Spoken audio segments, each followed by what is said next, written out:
89X Sports Presentation. Lynx basketball is on the air. Right pass, Enriquez finds Powell, and he slams it over Enriquez, and you talk about a monster slam here in They finally get it to him. A little too late, though. He had the three. I don't know what he's doing. Oh, my Lord. He buries a three. Going to go with Johnson to Powell yet again, and he's going to slam it home one more time. And once again, Julian Powell, basically a dunk fest here in this one. Lincoln College basketball on 89X is made possible by the following sponsors. Grau Chevrolet Buick at 1905 Kickapoo in Lincoln, serving Lincoln and surrounding area since 1953. And by ME Realty at 602 Keokuk in Lincoln, serving home buyers and sellers throughout Logan County and surrounding areas.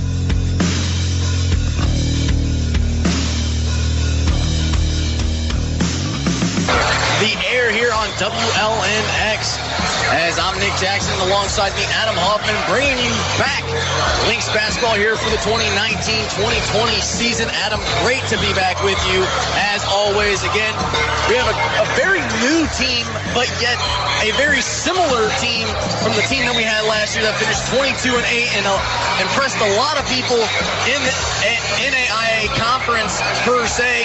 Now with the expectations on our backs, does this weigh on the team here tonight? I think it does, especially because we at the preseason rankings. We're in the top 20, so it really shows that they did pay attention to us last year, even though we were not allowed to compete. We're bringing back a lot of the same guys, but we're also adding some pretty crucial pieces to the ones that we lost. It'll be interesting to see here, and taking on Graceland University and Lomami, Iowa here tonight. And it was a long 5-hour road trip, but we made the trip down, stayed overnight, and it looked like we had a shoot-around here this afternoon.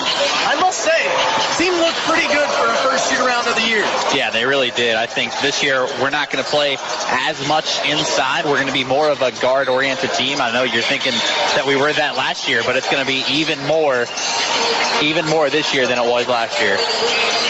No, it should definitely be interesting. Real quick, though, before we get to the expectations of this year's team, let's just hit a little bit about last year and where the expectations actually came from. And we mentioned 22-8 on the overall season. Again, had an 8-game winning streak and a 7-game winning streak in the middle of that. Started 5-6, and then obviously rolled after that come about December. So it'll be interesting to see, can these guys get off to that type of start at the beginning of the season, or are they going to have to feel it out, process a little bit, and we'll see that down the stretch? Yeah, I think there's going to be a little creaks here and there to start the season, but I think by the end we're going to really figure it out here. Like I said, we got a pretty similar team to last year, but I think all of us in the NAIA knew last year really kind of shook some of the guys that were used to the JUCO competition, but this year all those guys are coming back, and like I said, just the guys that we lost, we replaced them very well with new guys. Again, real quick here, let's actually meet some of the new guys, talk about them a little bit, that are going to be wearing this purple and black jerseys here with Lincoln across their chest. Laytwan Porter is also one of the newcomers, again, a transfer junior out of Northern Illinois to be also in the starting lineup. We'll see if he can play some big role here for Coach Lett's squad. Also, Winslow Martin II, another transfer junior coming out of JUCO, I believe Southeastern Illinois Community College. He's going to be a 6-man or so coming off the bench here for Coach Lett tonight. And also Blake Maris are the three that are actually here. There's more to be told, but what do we expect out of those 3 newcomers tonight? And Garrett Hooker as well. He might see some time here or there. He's more of a stretch big, but Blake Maris is a sharpshooter. You can see him. He can really pull up from anywhere on the floor. Laytwan Porter, he's kind of taken that LJ role from last year. He can shoot from pretty much anywhere. Great shooter, great scorer. And then with Winslow Martin II, just a bigger guy who's athletic and can pretty much do anything that we ask him to. Man, it'll be interesting here. We might be going to a timeout. We'll see if we do the national anthem here or so. But real quick, Adam, your player to watch in this ball game. I'm going with the big man down low, Tyrone Wright. I think he needs to control the glass for us to win this game, and if he doesn't, then it might be a long game for us. I think that's a good pick. I'm actually going to go got to go with the man we all know so well, Trayvon Tyler, as it starts with the seniors up front in the backcourt. I'm going to go with him here today. Well, we're actually going to skip the anthem because they did it in game 1. So let's meet the starting lineup here first for the visiting Lynx here in game number 1. Yeah, like you said, we're going to do that 4-guard, 1 big in there. We got number 0, Latewan Porter out of Rockford, Illinois. Number 1, Montez Crumble from Cahokia. Number 2, Trayvon Tyler, the former freshman player of the year in the JUCO. He's also from Rockford. Then we got from Chicago, number 12, Darnell Latham Jr. And like I said, the big man down low from St. Louis, Missouri, we got big number 25, Tyrone Wright. And it's a very similar but yet different lineup. Yeah. Replacing L.J. Johnson and Julian Powell in that starting lineup. But you also got to like that you're returning some of these starters for Coach Lepp's squad. And I believe it does start with the ball handler, number 2, Trayvon Tyler. Well, let's meet now the starting lineup here for the home team. Again, the Graceland University Yellow Jackets. Yeah, we got number 0, Justin Person. Number 3, Nick Coleman. Number 5, Amanzi Nuku Ibe. Number 10, Ramon Franklin. Number 22, Virgil Walker Jr. And we got only, like you said, you talked to me before the game, they have their 4 leading scorers last year are gone. So they're going to have some guys that really need to step up. Coleman and Franklin, really the guys that kind of scored that were on the team last year. They both had career highs of 18 last year, but didn't average double digits. And you mentioned it right there, their top 4 leading scorers. 82% of their scoring came from those guys. They are not here with Graceland tonight, and they're going to need every bit of it to take on this very tough and very new Lynx team here in this one. As Graceland, they came in last season 16-15 in the Heart of American Athletic Conference D1, should we say. So a little bit of a difference here for this team here tonight. It's also homecoming tonight for these Yellow Jackets. They have a big football game that they're going to play tomorrow, but it seems like the Lynx are trying to spoil homecoming here, at least on Friday night. Yeah, it's going to be a hostile crowd. It's going to be an environment that we're very used to, and I think that we really do strive in these kind of environments. Again, this is a Lynx team coming in that averaged 82 points a game last season, only giving up 73, as Graceland only comes in scoring 75 points a game from last season. However, though, they did hold 4 opponents last year to their season low, as they only allow 72 points per contest. So they're a very defensive type of team, but also I feel like these teams are also very similar with the run and gun mentality. Yeah, I think it's going to be a very run and gun game, like you said, but I think what Graceland has the advantage is they have more bigs than us, and they have some just bigger bodies and more depth, definitely, because we only traveled with 9 guys. You're exactly right. We'll see how Coach Lepp fares with the substitutions in that. Again, the Lynx in their new road black and gold trim uniforms, as Tyrone Wright, even though with the size differential, comes out with the tip. Yeah, I think definitely this is going to have to be a big game for Tyrone. He's going to have to wear these big guys out, which is his athleticism. Porter takes 3, open up the season, swish. Porter from the top of the key knocks it down, nothing but net. A very good shot and a very good stroke from the newcomer from Northern Illinois University. We'll see if he can keep that up here today. Now, with that being said, it looked like a Walker Jr. trying to drive in, and looked like he traveled, but instead it's going to be tipped out of bounds underneath the basket and goes back to the Lynx, as Porter might have got shaken up a little bit during that. Lepp wanted a charge, didn't get one. Yeah, Porter took an elbow there from Walker Jr., just trying to drive the lane, just took the elbow right in the face, so it looks like he's going to be okay. He's going to stay in the game. Tyler hands it now off to Porter, right at midcourt, trying to set up the offense here to Crumble. Crumble on the left wing. Almost had it poked away, regains control, though, however, 15 seconds on the shot clock. Latham Jr. now with it, gets a screen from Wright. Instead, more towards the right-hand corner, out to Wright, top of the key now for Tyler. Tyler makes a man miss, thought about a 3, drives in, pump fakes to the corner, and then lays it up in off the glass. Really glad to see Trayvon not settle for that 3 right there. Do the shot fake, go into the lane, right into the big boys, and just try to draw a foul, but he didn't there, but he got the layup to fall. See what Graceland can do on their second possession of the half, as Walker Jr. has it stripped away by Tyrone Wright. We'll see if he's going to have a big game here today, as he should, as Porter now trying to drive in, kicks it back out to Crumble. Crumble at the top of the key, drives in, right side lane to Wright. Wide open in the corner for 3, no, just a tad too strong, and it's rebounded by Graceland. And not a bad shot there from Wright. He got his feet set right, but just maybe not the shot we were looking for this early in the shot clock. And really, any one of these guys can shoot it from downtown. A little give and go action there, as Luca Ebe has it poked away. Latham Jr. now gets a piece of it. Almost looked like an offensive foul. Instead, he's on the right wing. Thought about picking it up. Goes to Tyler now on the left wing. And you got to like that parking lot shot there from Tyler. Back out to Crumble. Crumble from downtown. No. Off the rim and out. Rebounded by Graceland as both of them fighting for their own rebound. Yeah, and Nuku Ibe just really kind of upset right there because he deserves that rebound. He boxed out really well. Just had a strong board right there. He's guarded by Porter. A little mismatch of size there as Person now has it on the right wing to the top of the key. Here for Walker Jr. He's trying to drive in. Has it poked away by Crumble now. Somehow finds the corner here for Coleman, and he'll knock down the three from the corner. That gets him on the board. 5-3 now our score here. 17 and a half minutes to play. That's just an unfortunate three there for the Lynx. They played great defense there. They poked the ball loose. It just found the hands of the wrong guy. Porter now going to set up the offense. Goes to the right wing now for Wright. Wright to the top of the key and Crumble. Swinging around the left wing now for Porter. Porter's very dangerous. 10 seconds on the shot clock. Bounce passes one to Wright. 7 seconds now at the top of the key. Goes back to Tyler. Tyler to the corner now for Porter for three, and you already know it. He's got 6 here today for this Lynx team, making out 8-3. Another great play there from Tyler. Just he had the shot fake there, decided to go extra pass to his buddy from Rockford there, Porter in the corner. We'll have more on that here soon enough, but they did play in high school together, so a little chemistry going on there between Tyler and Porter's that pass too high into the hands of Porter, and the Lynx on the fast break going the other way. Tyler now with it on the right wing, picks up his dribble to Latham Jr. in the corner, had an open shot, instead takes the mid-range jumper, no good, as looked like Coleman comes down with the rebound for Graceland.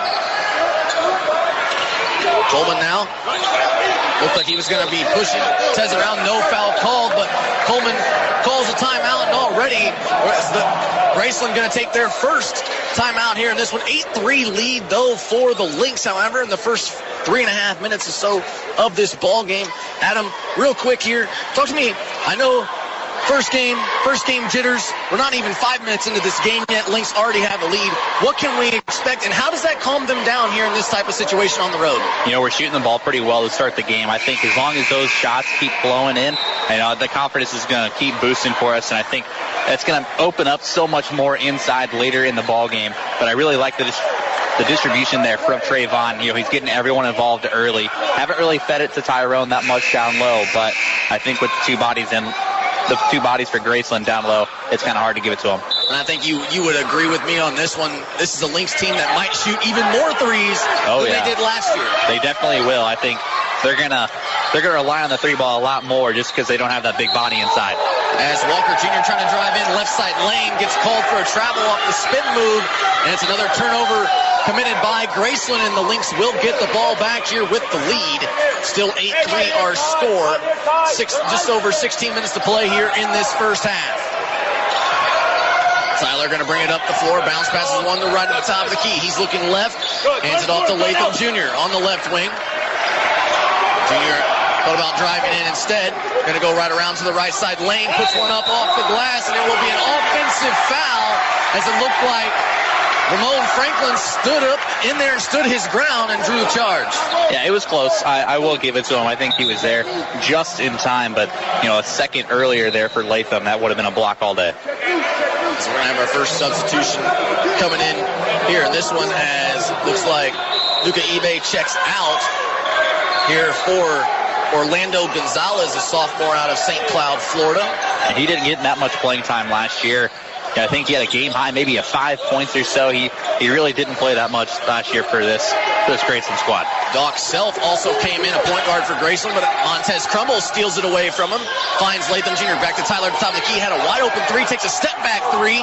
That one just off there on that one, and probably should have took it the first go around, as here comes Graceland now back the other way. Ramon Franklin has it. Hands it to Doc Self, a freshman out of Golden Canyon, Arizona. Now he's on the left wing. Doc Self trying to dock up this offense here as he tries to drive in. Latham Jr. gets a piece of it. 7 seconds on the shot clock as it's in the hands of Nick Coleman. Coleman at the top of the key. There's Tyler trying to poke it away. Ball still loose. Going to have to throw up a prayer, and it does not hit the rim. And this Lynx team fired up about getting a defensive stop. Yeah, this team has the opportunity to be just devastating on the defensive end. I mean, we're so quick, and we should be able to move really well. We got 2 new guys on the floor. We got Blake Maris checking in for Darnell Latham Jr., and also coming in for Laquan Porter, we got Winslow Martin II. So seeing a lot of new faces here from this Lynx team, seeing what they can do as Crumble now with it on the right wing. He's trying to drive baseline, but he's met by the bigger body. Backs it back out. Crumble now to Tyler. 10 seconds on the shot clock. Out near midcourt, going to drive in left side lane. Coach Lepp wants a foul. No, doesn't get one. Finds the cutting inside right, but he couldn't finish. Fresh 20 there is, again, Tyler comes down with the board and then poked away as it looked like Maris might have got fouled on the play. Yeah, he got fouled there. That's what they're going to call it. But Tyrone Wright, he missed that layup, but Blake Maris, probably the smallest guy on the floor, comes in, tips that ball, makes sure we get the possession back. So great play there for Maris. He can shoot it. Shoot right here, and he hits nothing but net right there. Again, the Lynx very dangerous from downtown, and Blake Maris, the transfer out of Blackhawk Moline, showing it here today. What was Lepp calling him earlier? Blake the Bomber? Blake the Bomber Maris. It's gonna have to stick here. He told us not to say that on the air, but oops, sorry. As Coleman puts up a floater inside the lane, no. Crumble with the defensive rebound. He's trying to go coast to coast. Instead, backs it back out. It looked like Doc might have got a piece of him there, but right now with it to the corner in Maris one more time. And now he drives in baseline. Fakes his man out, gives it to Wright at the free throw line. Back out to Crumble on the right side wing to Tyler at the top of the key with 13 on the shot clock. Going to slow it down here a little bit. Gets a screen from Winslow.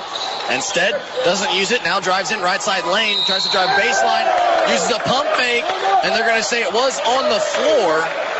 Even though Tyler was trying to say it was in the act of shooting. However, though, a good attempt, though, for Trayvon Tyler. Yeah, I don't think he's going to get the shooting foul, but I think it was a good play there. Just we didn't really have anything right there, so he just kind of created something out of nothing as Porter comes back in for Crumble. And I love the minutes here so far from Montez Crumble. Again, this is a very lengthy defensive team, and here comes Roy Nesbitt in for, again, Tyrone Wright. But you mentioned it.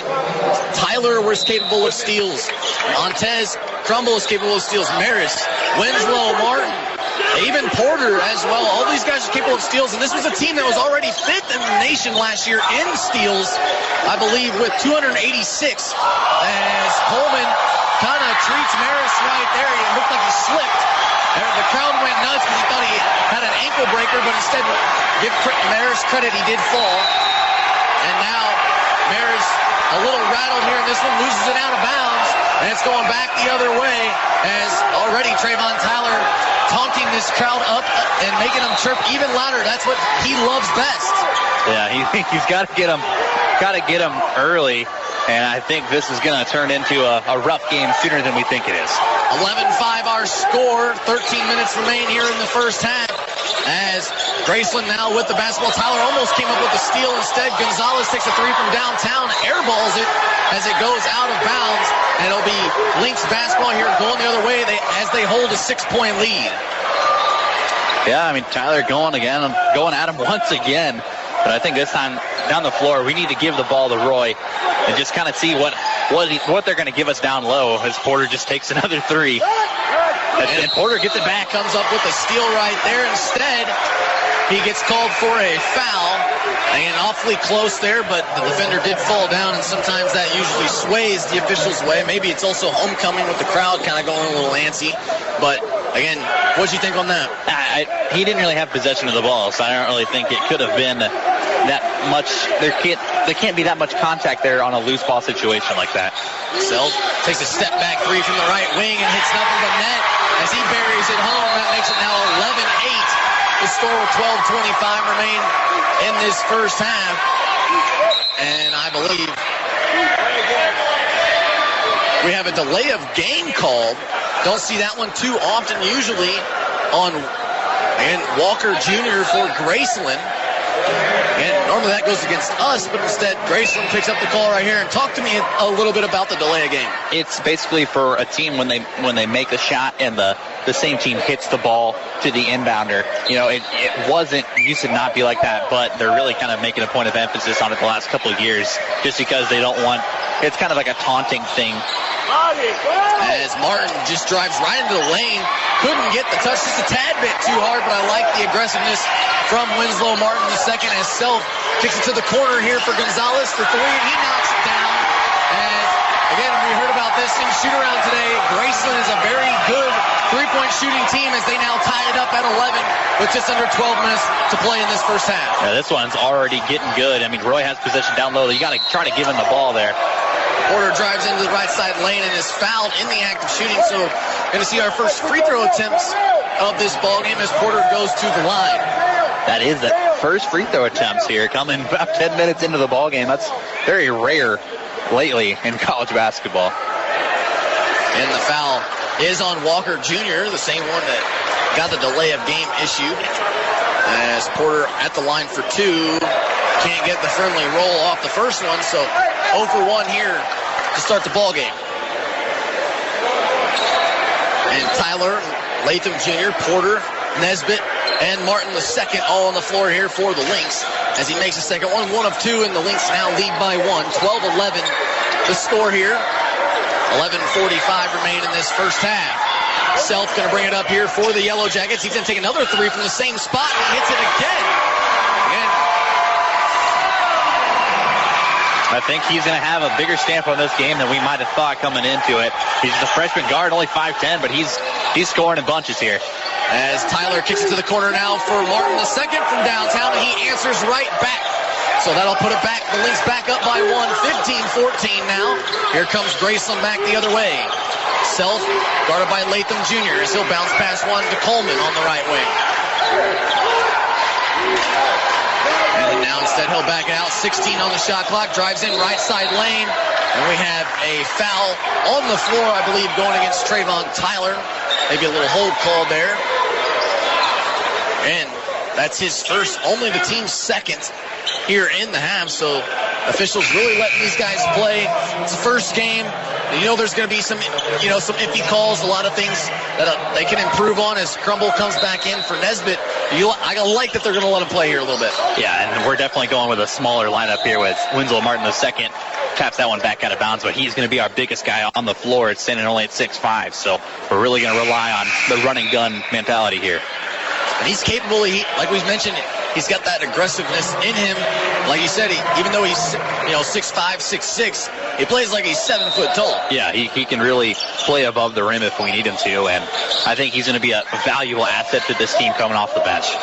Jordan Oliver checked into the ballgame there for Graceland, as now Coleman with it.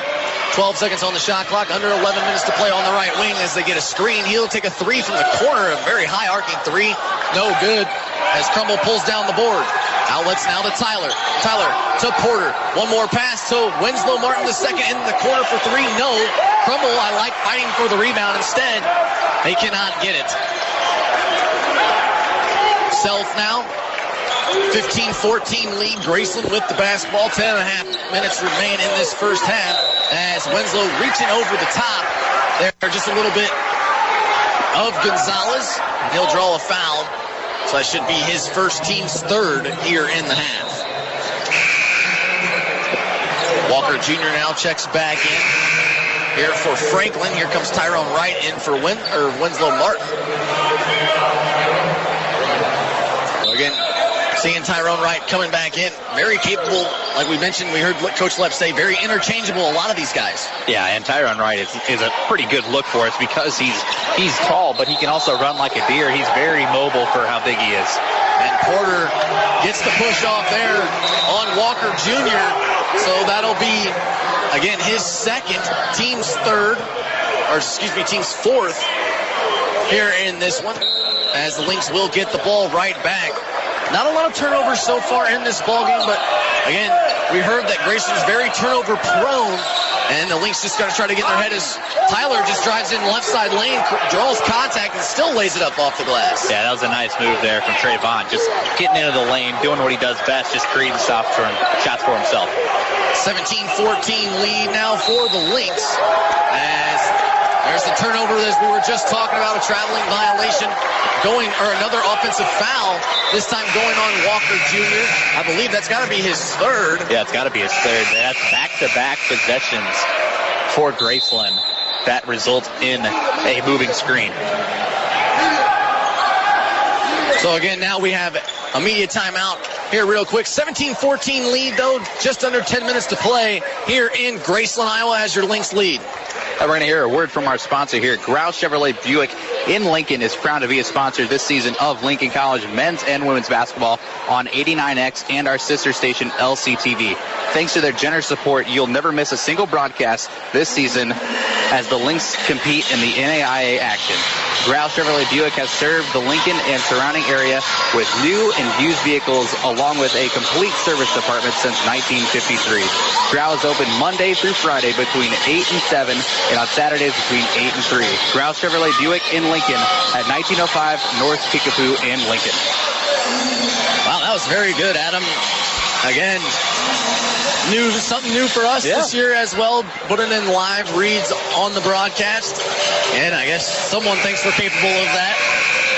So we got in the action there trying to sell some advertising here for our station. I think it really just shows how much this station and this basketball program, we're growing together, and we're going to take advantage of being on the NAIA level like this.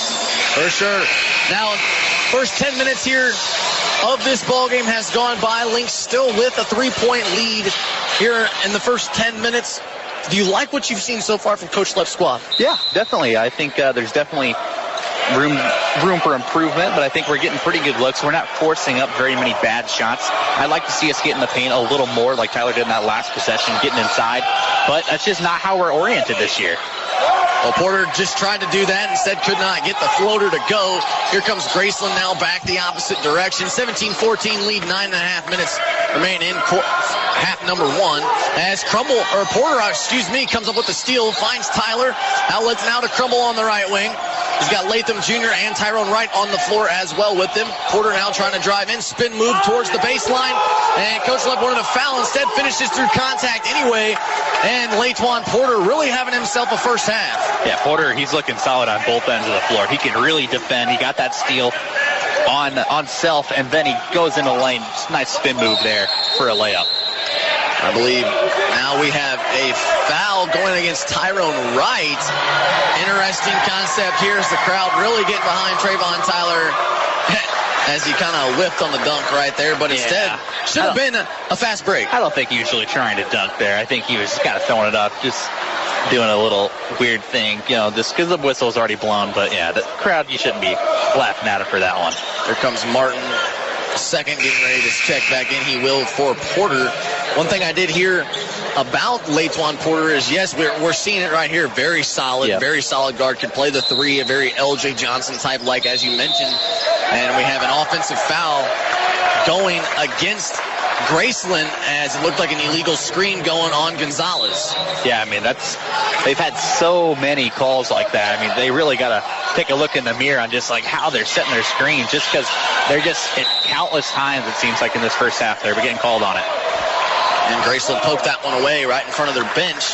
So the Lynx will retain possession. Tyler set to inbound as they find Latham Jr. Jr. now going to pull up from downtown. No good. Off the rim and out as Graceland pulls down the board. Here comes Person back into the ball game as he's guarded by Martin II. He wants a screen from Gonzalez. He gets one, goes right around it. Now finds Oliver.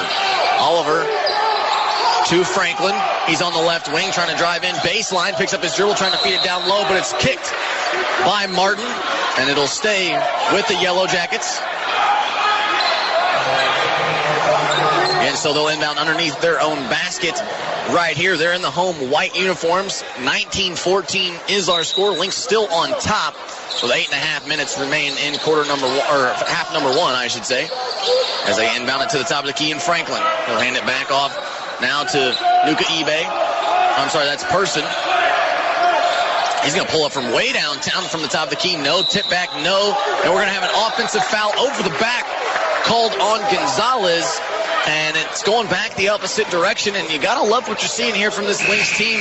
They're staying cool, calm, collected, even on the defensive side of things. Yeah, and Martin, he was just fighting down there to try to get position. That's going to be a little harder there now with Nuku Ibe here. coming back in the game. It looks like we're going to get some free throws here for Martin because we are in the bonus. So it's going to be a 1-and-1 opportunity for Winslow Martin II. And that was the team's 7th. And Gonzalez is 2nd as well, 19-14 lead. And this, truth be told, this is where you make the most of your points here, and this is where it can make or break the game right here. Yeah, definitely. I think if we keep playing as physical as we are, we're going to have to rely on the free throws late in this ball game. Good sign there for Martin II. He knocks down the first. And this Martin II, I mentioned, comes from Southeastern Illinois Community College. Not a very good type of team. 1-27 last year was their overall record, as he does make a pair. Here comes Nesbitt back in. But he averaged 20 points a game, and that's a good sign coming off the Lynx bench. Yeah, and he had a game, I think we were talking to him last night, he had a game where he scored 47, another game where he lost 55. Yeah, it's like he was just scoring at will for that team, and they just couldn't piece a win together. But, yeah, I'm glad to have him on our side this year. I wouldn't even be surprised if he gets some starting minutes here as the season goes on. We'll see what happens here in this one.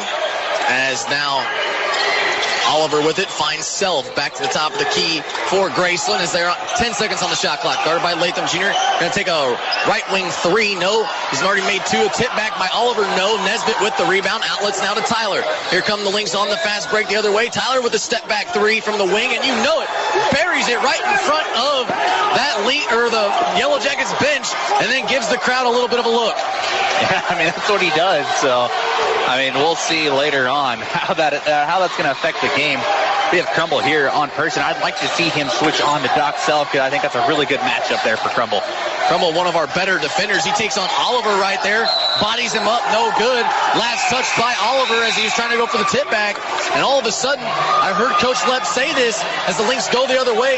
Trayvon Tyler is the motivator of this team. He's our engineer. He's the one that makes us go. And you notice it was right in front of us. When he started doing that, Crumble got fired up, and he didn't even do anything. And you just saw him, what he did on the defensive side of things. Yeah, I mean, Trayvon has to lead this team as he takes a deep 3 off back iron. Not the best shot, not the best shot we're looking for right there. But Trayvon Tyler, he's got to lead this team. He's a senior leader. Him and Montez in the backcourt, they're going to have to lead this team if we're going to win a lot of games this year. We about made it, though, as it looked like a travel violation right in front of us by Coleman. It's not going to matter, though. Shot no good. Here comes Crumble the other way. 24-14 is the score. Lynx starting to pull away here just a hair. Under 7 minutes remaining. They're going to set up the offense here with 20 seconds on the shot clock. And now Oliver, who is trying to take on the big man, and Trayvon Tyler better be careful here in this one. Again, some officials let that go, some do not. It's told one of the kids in the stands to kind of just sit down and be quiet. Yeah, I think he might get called for that later in this ball game. I think it's going to come into play more and more as the game goes on. As of right now, he's got his wish. He goes to the line for another 1-and-1 opportunity. Again, that's Oliver's first. As Tyler knocks down the free throw and gives that guy a little bit of a look, and he goes, all right, man, I see you. That was a good shot. Yeah. So, I mean, it's never going to end. We know. I mean, this is what Trayvon Tyler does. We saw it last year at ONU, last year at St. Ambrose. I mean, it goes on and on. And as he misses that second one there, the crowd gets a cheer. The crowd does cheer. It's hilarious how it always seems to find Trayvon Tyler as person trying to go to the corner there for Coleman. Instead, makes a man miss, takes a 3 way off there as Latham Jr. pulls down the board. Good box out there for Latham Jr. Getting really good position there. Falls into his lap. Crumble now right at the free throw line. Bounce pass one back out to Tyler. Tyler give and go. Cross the court pass is up stolen into the hands of Hernandez by Graceland. And here comes the Yellow Jackets back the other way. 6 minutes remain in this first half. Person now with the top of the key. Bounce pass one down low to Luka Ibe, and it's stripped away yet again. Here come the Lynx back the other direction. 25-14. And this is a turnover fest here by this Lynx defense as count the basket and the foul. Latham Jr. drives baseline and puts it up in off the glass. He'll go to the line for an and-one opportunity. And again, you're really starting to see it mount here. This one has started with Trayvon. Now all of a sudden it went to Crumble, and then now the bench is getting into it. Yeah, and that was a great pass there from Trayvon that gets Darnell Latham set up, and for that nice up and under layup, and he's going to the line for one more. And Tyler did just get checked out of the ballgame for Porter as Latham Jr. now at the free throw line for an and one opportunity. 27-14. Hopefully he can make it 28. But it'll be Junior, Crumble, Wright, Porter, and Nesbitt on the floor here for the Lynx. So a little bit more of a bigger lineup here for Coach Lepp. Yeah, definitely, because, I mean, Latham's a bigger guard, and Porter's also a bigger guard, so this is a good look for us. You know, maybe we can throw that out there every now and again. Franklin now with it, has it poked away by Montez Crumble. It's a foot race between him and Doc Self. Crumble goes up with it and is fouled in the act of shooting. It looked like he got underneath the backboard, but instead bailed out by a foul on Doc Self. Yeah, that wasn't really that much contact there. And you could tell the crowd didn't like the call there. And Montez Crumble, all he could do is give a little smile there for the crowd. Hey, officials, it goes both ways. Yeah. There's always those type of calls that go against either one. And we heard Coach Lepp on the bus today, hey, let's not worry about the officials. Let's just play our game. Good teams battle through adversity, and sometimes the officials are one of them, especially sometimes on the road. We've seen that in our years of calling these games. Yeah, and the crowd comes into that as well. And I think Coach Lepp knows that we thrive on a hostile crowd like this. Some teams shudder, and some teams kind of just shake every time they have the ball because they just don't want to embarrass themselves. But our team, we're not afraid. We're not afraid to do anything, really. We definitely have, what would they say? We definitely have some ballers on this team. Yeah. As Crumble makes a pair, 30-14 lead, 5.5 minutes remain in this one. And the Lynx, really, since it was a 17-14 game, going to force Graceland to call another timeout. 2 timeouts taken here in this one. They want a full timeout. They want to talk this over. So, Adam, I'm going to talk to you here for a little bit. Very good run here by this Lynx team, a 13-0 run to kind of wind down this first half. What are you seeing out of this Lynx team so far on the floor? Yeah, we're going up by 16 here. I'm feeling pretty comfortable, really. I think that's definitely the key of this game is just get breathing room and to just play our game at that point. You know, shots went in early, but, you know, we're coming out of the second half. Shots might not get out early. So, you know, we got to build as much breathing room as we can going into halftime just so we can start off the second half on a good track. And again, also, I was going to say, we've seen a little, I know it's game number 1, but a few lineup adjustments there. We've seen bigs. We've seen 4 guards. What are you liking out of Coach Lepp's substitution methods here in this one and getting everybody minutes? Really just giving them different looks, you know.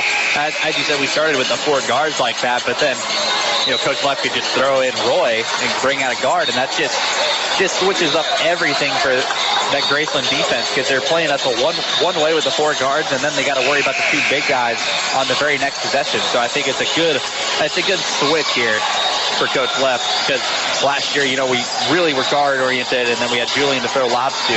This year, I think we're going to have more size down low that really teams you're going to have to pay attention to. Well, we're going with the 2 bigs here to come out of this full timeout. 30-14 lead, 5:23 remain in this first half. And it's been all Lynx so far since about the 10-minute mark of this first half. Graceland will have the basketball. Person now gives it to Coleman. Right back to Person. Looks like they're going to play catch here near the volleyball line. 12 seconds on the shot clock. 5 minutes remain.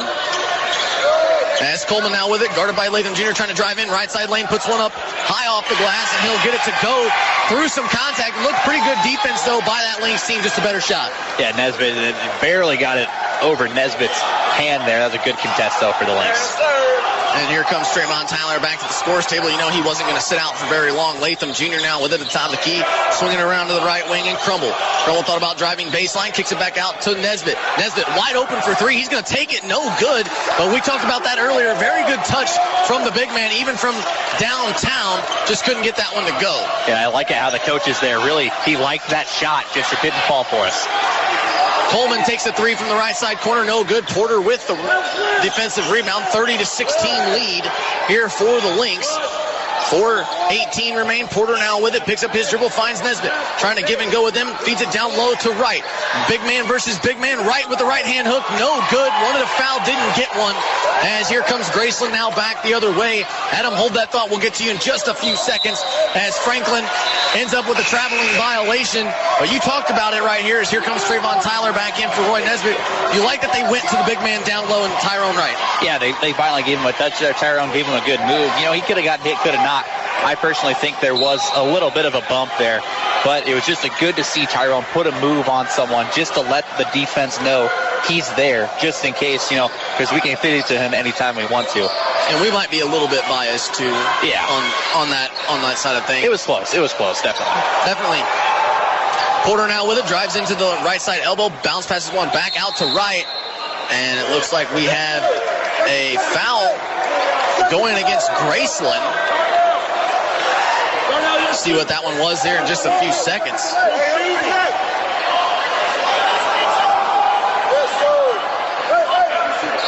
We have a flopping call going against number 10, Ramon Franklin, for Graceland. Don't see that one called too often. I think that's new this year, actually. I didn't know that was even a technical foul. And I did not either. And it wasn't even around any of the Lynx players. They were all three standing in their own little circle right there. So it looks like it will be a technical foul. So Latham Jr. will shoot the free throws. And if you talk about anything going from bad to worse here for Graceland, that's not what you want to see. That was Franklin's first, but the team's 10th here in this one. And I got to credit the officials for letting us know, coming over and letting us know on that. So we can, update you as much as we can, because we both kind of looked at each other and was like, what happened?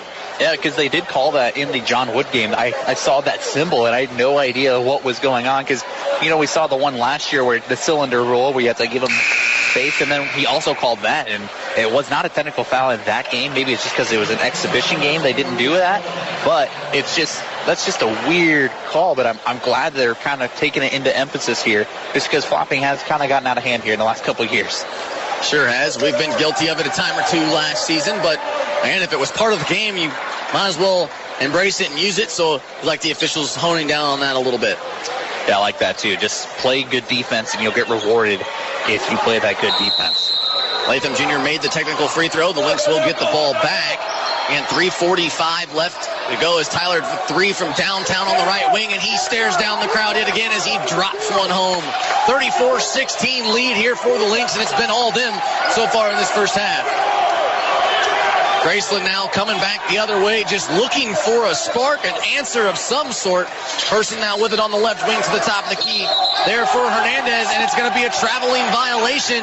And this Lynx team, this Lynx defense, should I say, no matter who's out on the floor, really getting in the heads of these Graceland players, and they don't know what to do. And I got to give it a hand there to let the conditioning of this team. It doesn't even look like these guys are breaking a sweat out there, really, and then they're just running them to death. And Tyler with a good save there, across the court pass there to Porter. Porter now trying to drive in, puts one up off the glass, banks it home, and make that now 36-16, a 20-point lead here for the Lynx in the first half. And we talked with Coach Leb. He said he wanted to beat these guys by 20. Well, I don't think he realized that they were going to be up by 20 necessarily in this first half. Yeah, I thought this game, it could be really close here in the second half. They have a lot of athletes here for Graceland, and they're just not really using them to their advantage. Person from downtown for three, no good. Wright tips it back out. But him and Nuka Ibe were having themselves a dogfight down low. End up tipping it out of bounds. It'll stay with Graceland as Franklin comes back in for Hernandez. And I think Corey Hoff, in his second year of being the Graceland head coach, he's just looking for answers right now down that bench. Yeah, he just definitely... He's got a lot of new guys, like as we said, lost his 4 leading scorers from last season. So, he's got a lot of figuring out to do. But I think he's got some good guys here that can rally here late in the season for them. And Graceland with the basketball, 7 seconds on the shot clock. Coleman now back over to Franklin, has it tipped by Tyler, gets it right back to Oliver. Oliver did not get the shot off in time, and they're going to have a word about this. One official has an and one because Oliver did make it. The other official had a shot clock violation. I believe the shot clock went off before the act of shooting, which would rule out the foul. Adam, let's get your thoughts on this. Yeah, they're saying it's either an and one because the shot clock was winding down. So it's either an and one or a foul on the floor or a shot clock violation. I'm not sure what they're going to call. I think they're going to call the foul. So it should be an and one opportunity. Well, one official had the shot clock violation. The other official had the foul. It's just a matter of when. Here in this one, I believe they're going to talk this one over real quick. as Corey Hoff kind of shaking his head, no argument. Oh, actually, we're going to get a little review here for the officials. Another advantage here playing in the NAIA, going to get the officials here are going to watch the play over. I wish we had some video too here to go over, but to me, it really could have gone either way. I couldn't really tell, but it really helps when the basket lights up too, when the clock goes off. So you really couldn't tell unless you had that. I agree with you. I think it was awfully close. Yeah. I'm gonna go with, I thought I saw the shot clock violation before the shot, I guess I should say. I didn't know there was a foul at the time, but the official was standing right over here. I thought it was a shot clock violation. We'll see what they end up ruling here in this one, but like you said, it was awfully close. It really could go either way. Yeah, and they can't do it based on where the foul is, because the foul could have happened earlier. It depends on when the ref blows his whistle, really, because that stops the clock and that stops the shot clock. It's 36-16. If they call the foul, it'll be an and one opportunity for Oliver, because he did make a very contested shot, kind of running the baseline there a little bit, just kind of threw up a prayer because he knew the shot clock was winding down. But we'll see what happens. This could be a three-point swing for Graceland if he did get the shot off in time, which would put it at 36-18 with one free throw coming for Oliver and Graceland with 2:17 remain.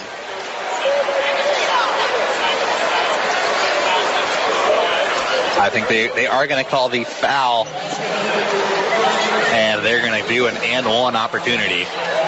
I believe they put the foul on Tyrone Wright, so his second, only the team's sixth though in the half. You gotta like this well-disciplined Lynx team on the defensive side of things. 16 fouls in roughly 18 minutes. Yeah, that's really good defense on us, because last season you could see it so much that we're just getting 10 fouls and a half.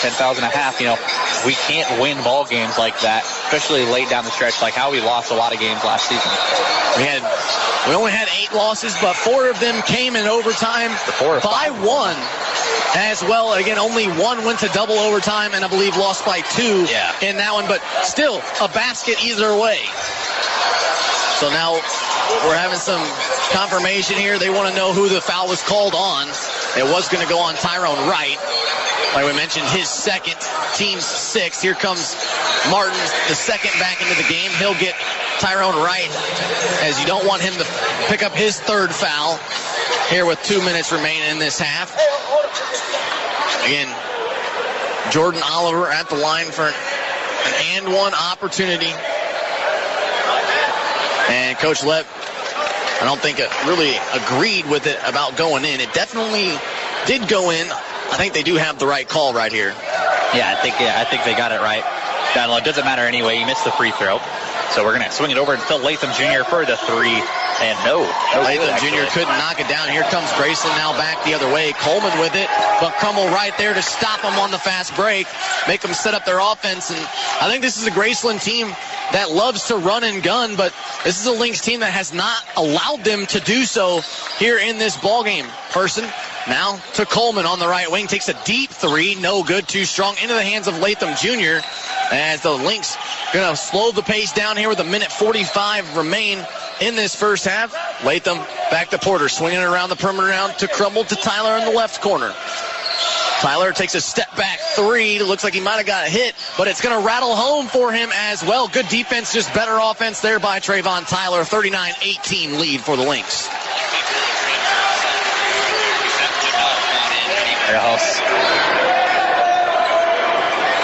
And Person now with it, hands it off to Oliver, to Coleman. Coleman guarded very closely by Porter. Great defense by this Lynx team. They kick it out. Yet again, there's the help by Person. And Latham Jr. on him as well. Oliver trying to drive baseline. It's poked away into the hands of Trayvon Tyler. They have a 3-on-1 fast break opportunity. Give and go with Latham Jr. He'll put it up and in off the glass. 41-18, under a minute remain as that one's tipped in by Porter, but still Graceland comes down with it. As, again, you're hearing the chant defense just off to a right by this Lynx bench. There's a few people in the crowd really egging on this Lynx team. We'll see if they can get the job done here with a minute remain. Oliver now trying to go up and under move. He's surrounded by 3 black jerseys by the Lynx. Good defense there as that'll turn the shot clock off as he'll go to the line for 2 shots. That was the team 7 here, and this one just depends on who they put it on.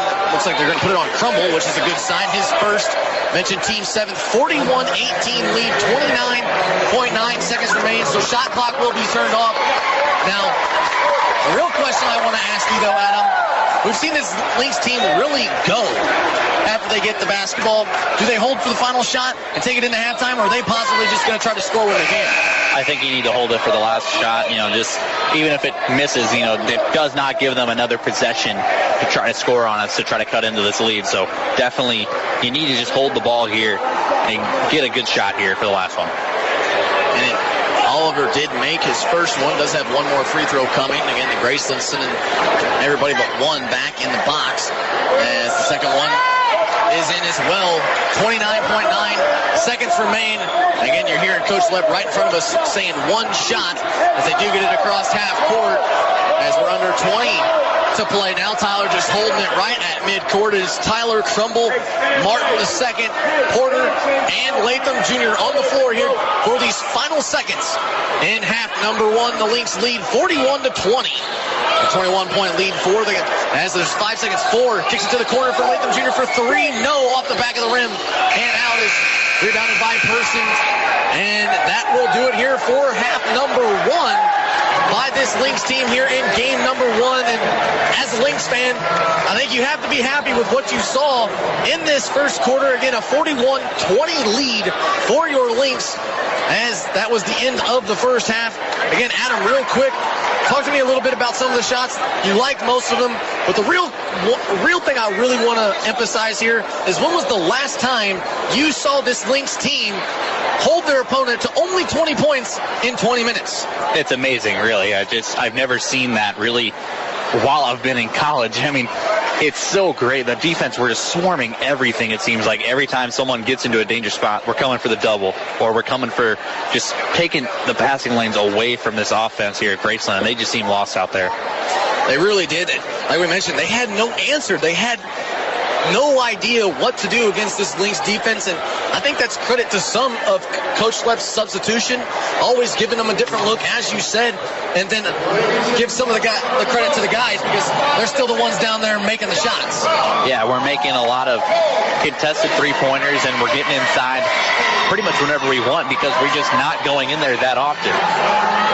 Again, 41-20 lead here at halftime. When we come back, we'll have some stats coming your way. It seemed like an overall a well-rounded scoring for this Lynx team as they lead it by 21, 41-20 here at halftime. We're going to take a quick break. When we come back, the second half coming your way right after this. Thank you so much for listening to Lincoln Basketball right here on 89X. ME Realty in Lincoln brings home buyers and sellers together in Logan County and the surrounding area. ME Realty is now at a new location at 602 Keokuk in Lincoln. You can also reach them at 217-735-5424. That's 217-735-5424. You can also reach them directly online at SethSellsLincoln.com. That's SethSellsLincoln.com. You can see all of their latest home listings at any time. ME Realty in Lincoln is proud to be involved in the Lincoln community and is a proud supporter of Lincoln College men's and women's basketball. Oh, long time no see. It's me, the Rock T-shirt in the back of your closet. Dude, remember? You crowd surfed in me, man. But you haven't worn me in like forever. I get it, you're retired, but I still got some rock left in me. So take me to Goodwill, where I can really make a difference. Your donations to Goodwill create jobs, training programs, and education assistance for people in your community. To find your nearest donation center, go to goodwill.org. Donate stuff. Create jobs. A message from Goodwill and the Ad Council. Grau Chevrolet Buick in Lincoln is proud to be a sponsor this season of Lincoln College men's and women's basketball on 89X and on LCTV. Thanks to their generous support, you'll never miss a single broadcast this season as the Lynx compete in NAIA action. Grau Chevrolet Buick has served the Lincoln and surrounding area with new and used vehicles, along with a complete service department since 1953. Grau is open Monday through Friday between 8 and 7 and on Saturdays 8 to 3. Grau Chevrolet Buick in Lincoln, at 1905 North Kickapoo. Hi, this is Josh Groban. My favorite thing about music is its ability to inspire and nourish the soul. That's why I'm proud to work with Feeding America, an organization that inspires hope for families in need and helps nourish the 16 million kids in this country struggling with hunger. The Feeding America nationwide network of food banks gathers surplus food and helps get it to kids in need. But they can't do it alone. Find out how you can help at feedingamerica.org. Brought to you by Feeding America and the Ad Council. Hi, I'm Julie Lavender, the host of Dream Farm Radio, each week right here on WLNX. Please hang a moon up and tune up the cellos, for here come the dreamers. We invite you to drive down the country road of your imagination right into our barn at Dream Farm, where we really do have the very best of eclectic jazz music flowing from our hearts to your ears. That means you're going to hear sounds that are very unexpected and fresh on Dream Farm Radio, Sundays at 11 on Lincoln's New Rock Alternative 89X. Not completing high school is more of a social thing than it was an academic thing. Even though all these years have passed, I still had that longing to have my diploma. At age 30, Carissa finished her high school diploma. If you're even considering getting your high school diploma, you can do it. No one gets a diploma alone. If you're thinking of finishing your high school diploma, you have help. Find free adult education classes near you at finishyourdiploma.org. That's finishyourdiploma.org. Brought to you by the Dollar General Literacy Foundation and the Ad Council. Driving means freedom, exploration, fun, pride, flexibility, friendship, independence. Distracted driving means danger, recklessness, irresponsible, chaos, police, devastation, injury, death. Safe driving means staying alert and staying alive. Visit StopTextStopWrecks.org, a message brought to you by the National Highway Traffic Safety Administration, Project Yellow Light, Noise, and the Ad Council. Hope you enjoyed your meal. And I just want to say, he's lucky to have a brother like you. Lucky? Caring for my brother is far from easy. But he's a part of me, like my arms and legs, so I'll be his. No time for tired. Nothing can disable this love. He needs me, but I'm the lucky one, even though I need help now and then. If you're caring for a loved one, visit aarp.org/caregiving for care guides and community. Support for your strength. Brought to you by AARP and the Ad Council. When I grow up, I want to be a new pair of blue jeans. When I grow up, I want to be a kid's first computer. I want to be a warm fleece on a cold day. I want to be a bike that races around the country. I want to be a bench on a forest trail. When I grow up, I don't want to be a piece of garbage. And if you recycle me, I won't be. Give your garbage another life. Recycle.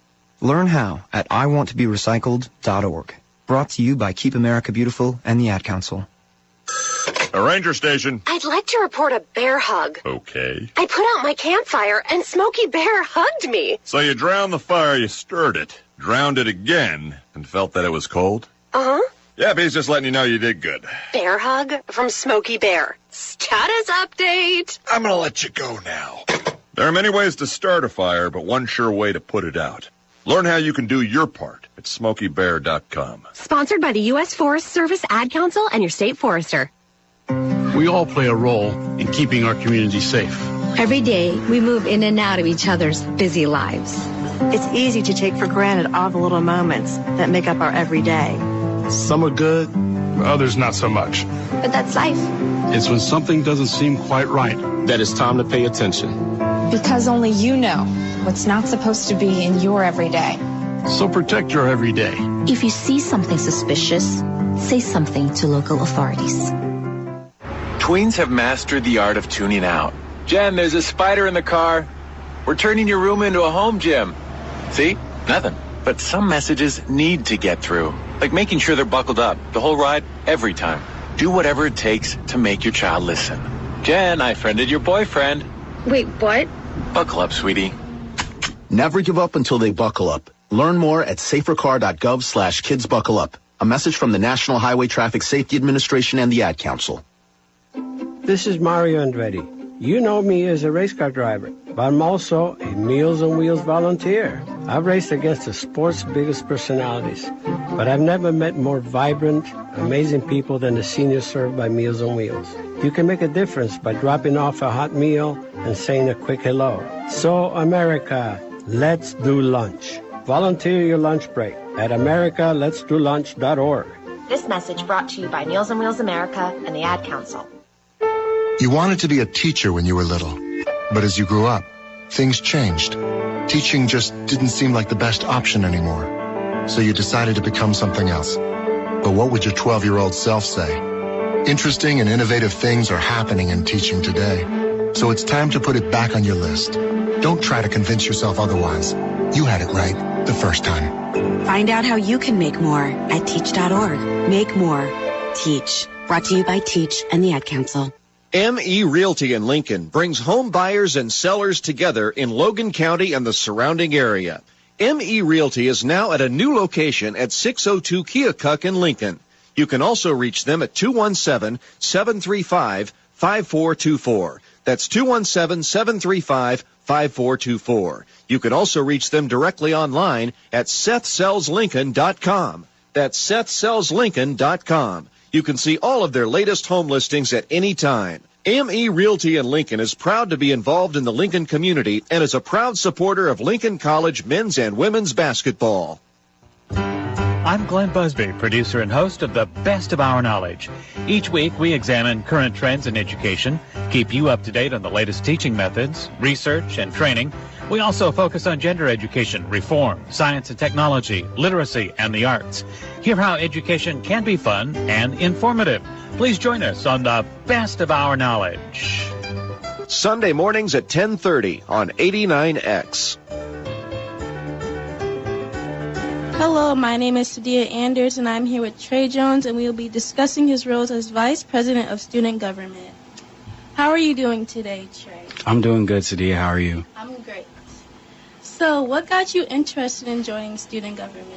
What got me interested is people coming to me and kind of expressing their feelings towards me about things that they feel aren't really going well in their lives as far as campus-wise, and me not being able to do anything about that, or seeing that it's the same problem for me on campus.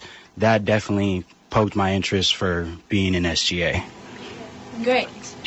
How did you become Vice President of Student Government? That's funny. What had happened was I walked in the Student Center and Zach saw me as a junior last year. He was like, you want to get involved, this, that, and the other. And he was like, you should run for president. And I eventually met the president of SGA, and he recruited me to be his vice president, told me all the things that we could do together. And I thought that it would be a great opportunity for me. So I decided to run in his running mate, and we were accepted to be the vice president and president of SGA. What are your roles as vice president? My roles, I do everything that Willie does when he's not able to do it. That's one thing. But one thing that I'm really focused on is event-wise and planning events for different things that SGA wants to sponsor, like the girls' powder puff football flag football game that we have coming up, and sponsoring things like Senior Day for our men's team soccer. Okay.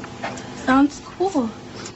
So, as vice president, what is your future goals for this club? How do you want this club to grow? I definitely want it to become more professional. We do a great job of what we're doing now as the resources that we have, but I've seen other schools, and I think we can take it to another level. And also, as far as community-based wise, people knowing us and reaching out to us as those who are part of SGA and coming to us and explaining things that they want to change on campus, and us being those members talking about it in meetings and pressing towards change, so that way we could make it a better place to live for those who live here. All right. So what is the biggest thing you want to accomplish as vice president? One of the biggest things I want to accomplish, I think one of the things that we probably all want to accomplish in SGA is our dining hall, kind of overhauling definitely the food, the choices, the quantity and the quality, maybe change the dining hall hours. That's something that ever since I've been here, ever since I transferred to this school, people have definitely had an outcry for. And I think and even before I was even here, I've heard it was a problem. So one thing we want to do is definitely change that and make it better. This is Sadia Anders here with Vice President of Student Government, Trey Jones. Why should someone join student government?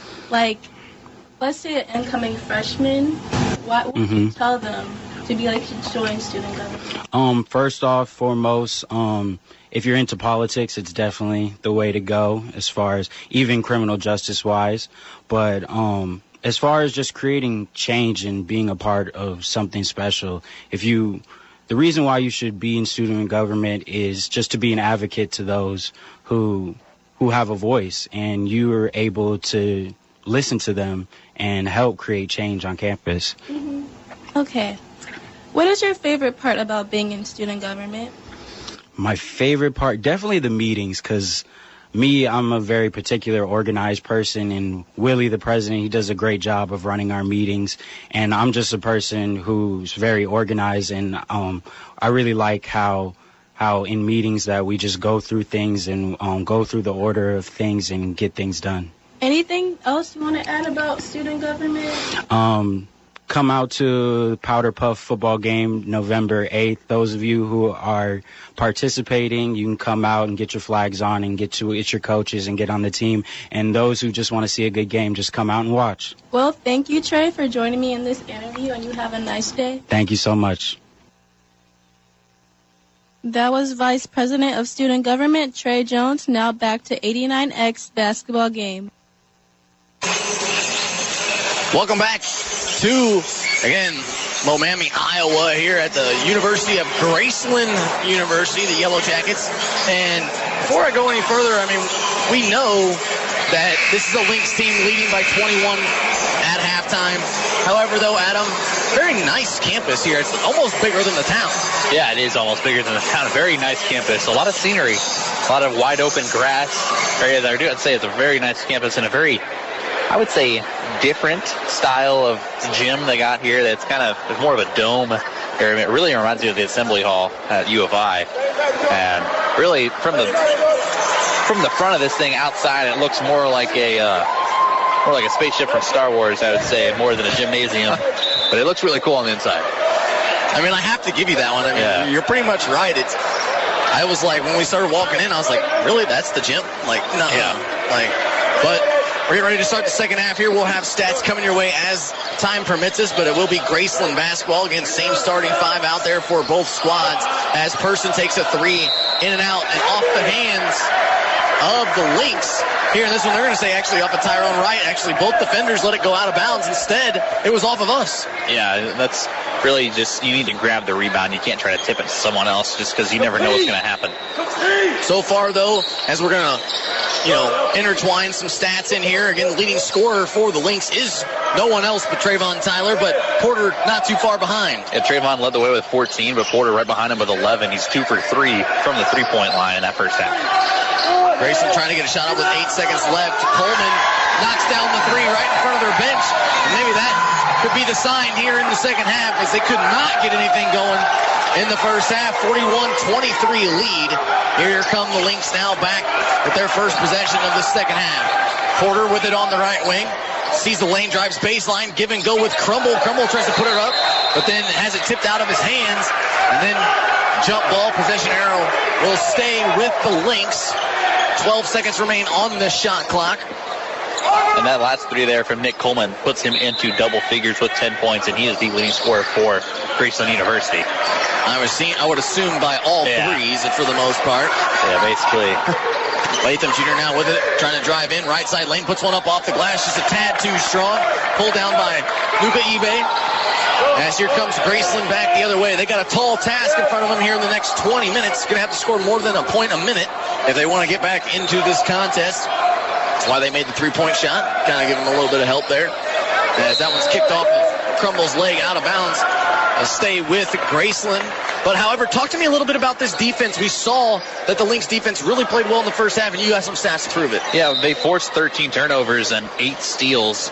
That's just some really good defense there for us. I mean, as long as we only had 3 turnovers ourselves, so just a great all-around half for us as we get another steal right there as Porter picks it up, and he's going to travel down the floor.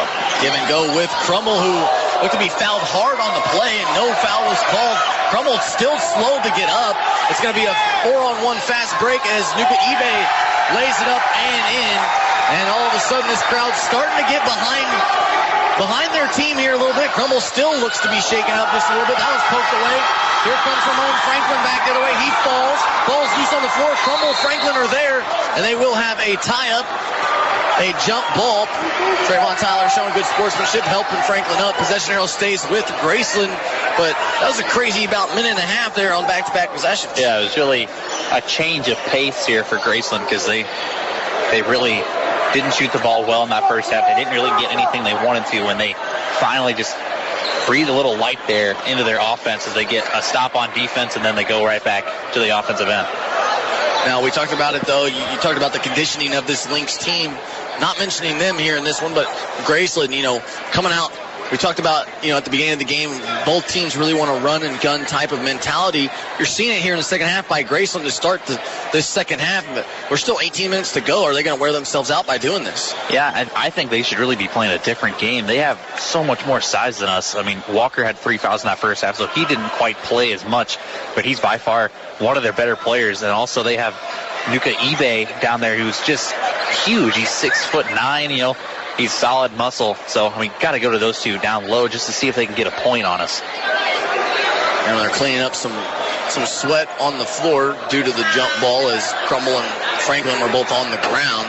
Going to clean that up here just a little bit. Porter even getting in on the action, helping them out. But as well, 41-25 lead. What have you seen in these first couple minutes coming out of halftime by this Lynx team? Really just we're trying to keep the same pace. We're not trying. We're going to keep the pedal to the metal here. We're just going to try to beat these guys by 40 points. As that's how they want to play. They just want to get out and run, and it seems like they're doing a good job of it. They throw it into the head for Franklin to Coleman on the right wing. He drives in right side lane, up and under move, no good. Porter trying to tip it to himself, but he tips it out of bounds. And it kind of looks a little bit, Lynx trying to play just a tad bit too fast here in this first opening minutes of the second half. Yeah, a little too fast there. Porter a little slow to get up. He came down on his wrist a little awkward. So hopefully he's going to be okay. Looks like he's holding a couple of those right fingers on his hand. Kind of trying to squeeze it in and out, trying to at least get some feeling back in there. Hopefully he's all right and affects his shooting because he had, 11 in the first half? Yeah, 11 on the first half on 2 3-pointers. Had a couple free throws, too, so hopefully he is okay. It looks like he's going to stay in the game. He's going to be just fine. 15 seconds on the shot clock, 17:45 remain in the ball game. Graceland with the basketball, trailing to your Lynx. As Person now with it, drives in, looked like a travel, somehow finds Nuka Ibe, and he's fouled in the act of shooting. And all of a sudden, Graceland here, as he goes to the line for 2, is starting to get a little bit of momentum back in this ball game. Yeah, definitely. And what they're doing is just feeding the big. That's back-to-back possessions where they just really want to get the ball down to Nuka Ibe. And, he's a big guy. You got to just assert his dominance down low. See if he can make a free throw, though, and he's off on the first one. Little Julian Powell type of shooting free throw there. Yeah, a little weird rotation on there. And the foul was on Montez Crumble, his second team's first here in the half, as that one off the back of the rim and out. So 0 for 2 for the big fella, as it's 41-25 lead yet again still for the Lynx, as Tyler with it picks up his dribble, has it stolen away by Nuka Ibe. Give and go with him, but Crumble runs Franklin down and pokes it out of bounds. That stopped a 2-on-1 fast break and possibly even a dunk to set this crowd off into the next universe. Yeah, Nuka Ibe really wanted that ball back, and he was very frustrated when it got poked away there. He wanted to rip the rim off of that backboard, and he probably could have. That backboard, we talked about it earlier, very soft and very flimsy for a game-time basket. We're still waiting for Tyrone Wright to possibly throw one down. And Graceland with the basketball. They still trail. Going to take a lot of threes. Person takes one right there as Wright comes down with the board. Outlets now to Tyler. Here comes the Lynx offense back the other way. Latham Jr. in the left side corner for three. No short. Into the hands of Montez Crumble. And I believe that's a stat that you said our leading rebounder, and he got one more right there. Yeah, Crumble led us in rebounding with only 3 in the half. We only had 9 total rebounds in that first half, and they had 17. So they're definitely controlling the glass, but not the scoreboard. No, definitely not the scoreboard. 41-25 lead as Latham Jr. took a mid-range jumper on that last possession. Did not get it to go after the offensive rebound by Crumble. And it's kind of funny. Our smallest player out on the floor leading in the rebounds. We'll see if he can't keep that up as Person now to the left wing. Down low to Walker Jr. He spins baseline up and on the move, and it's in. And all of a sudden, this crowd slowly working their way back into it. 41-27 lead here. 16 minutes remain in this ball game.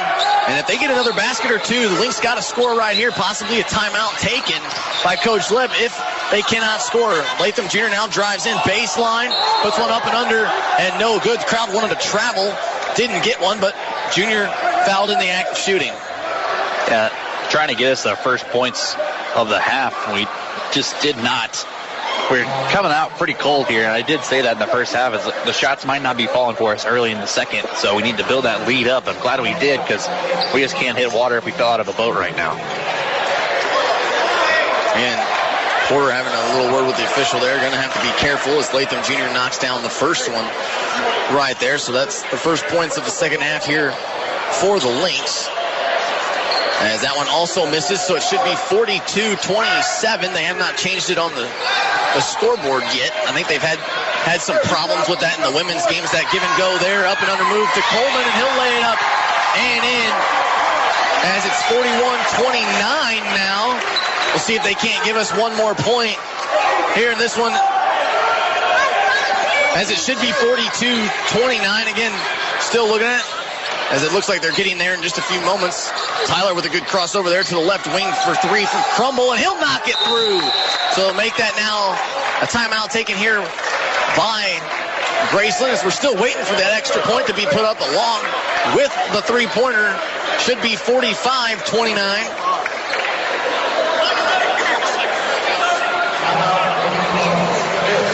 And again, we take a timeout here.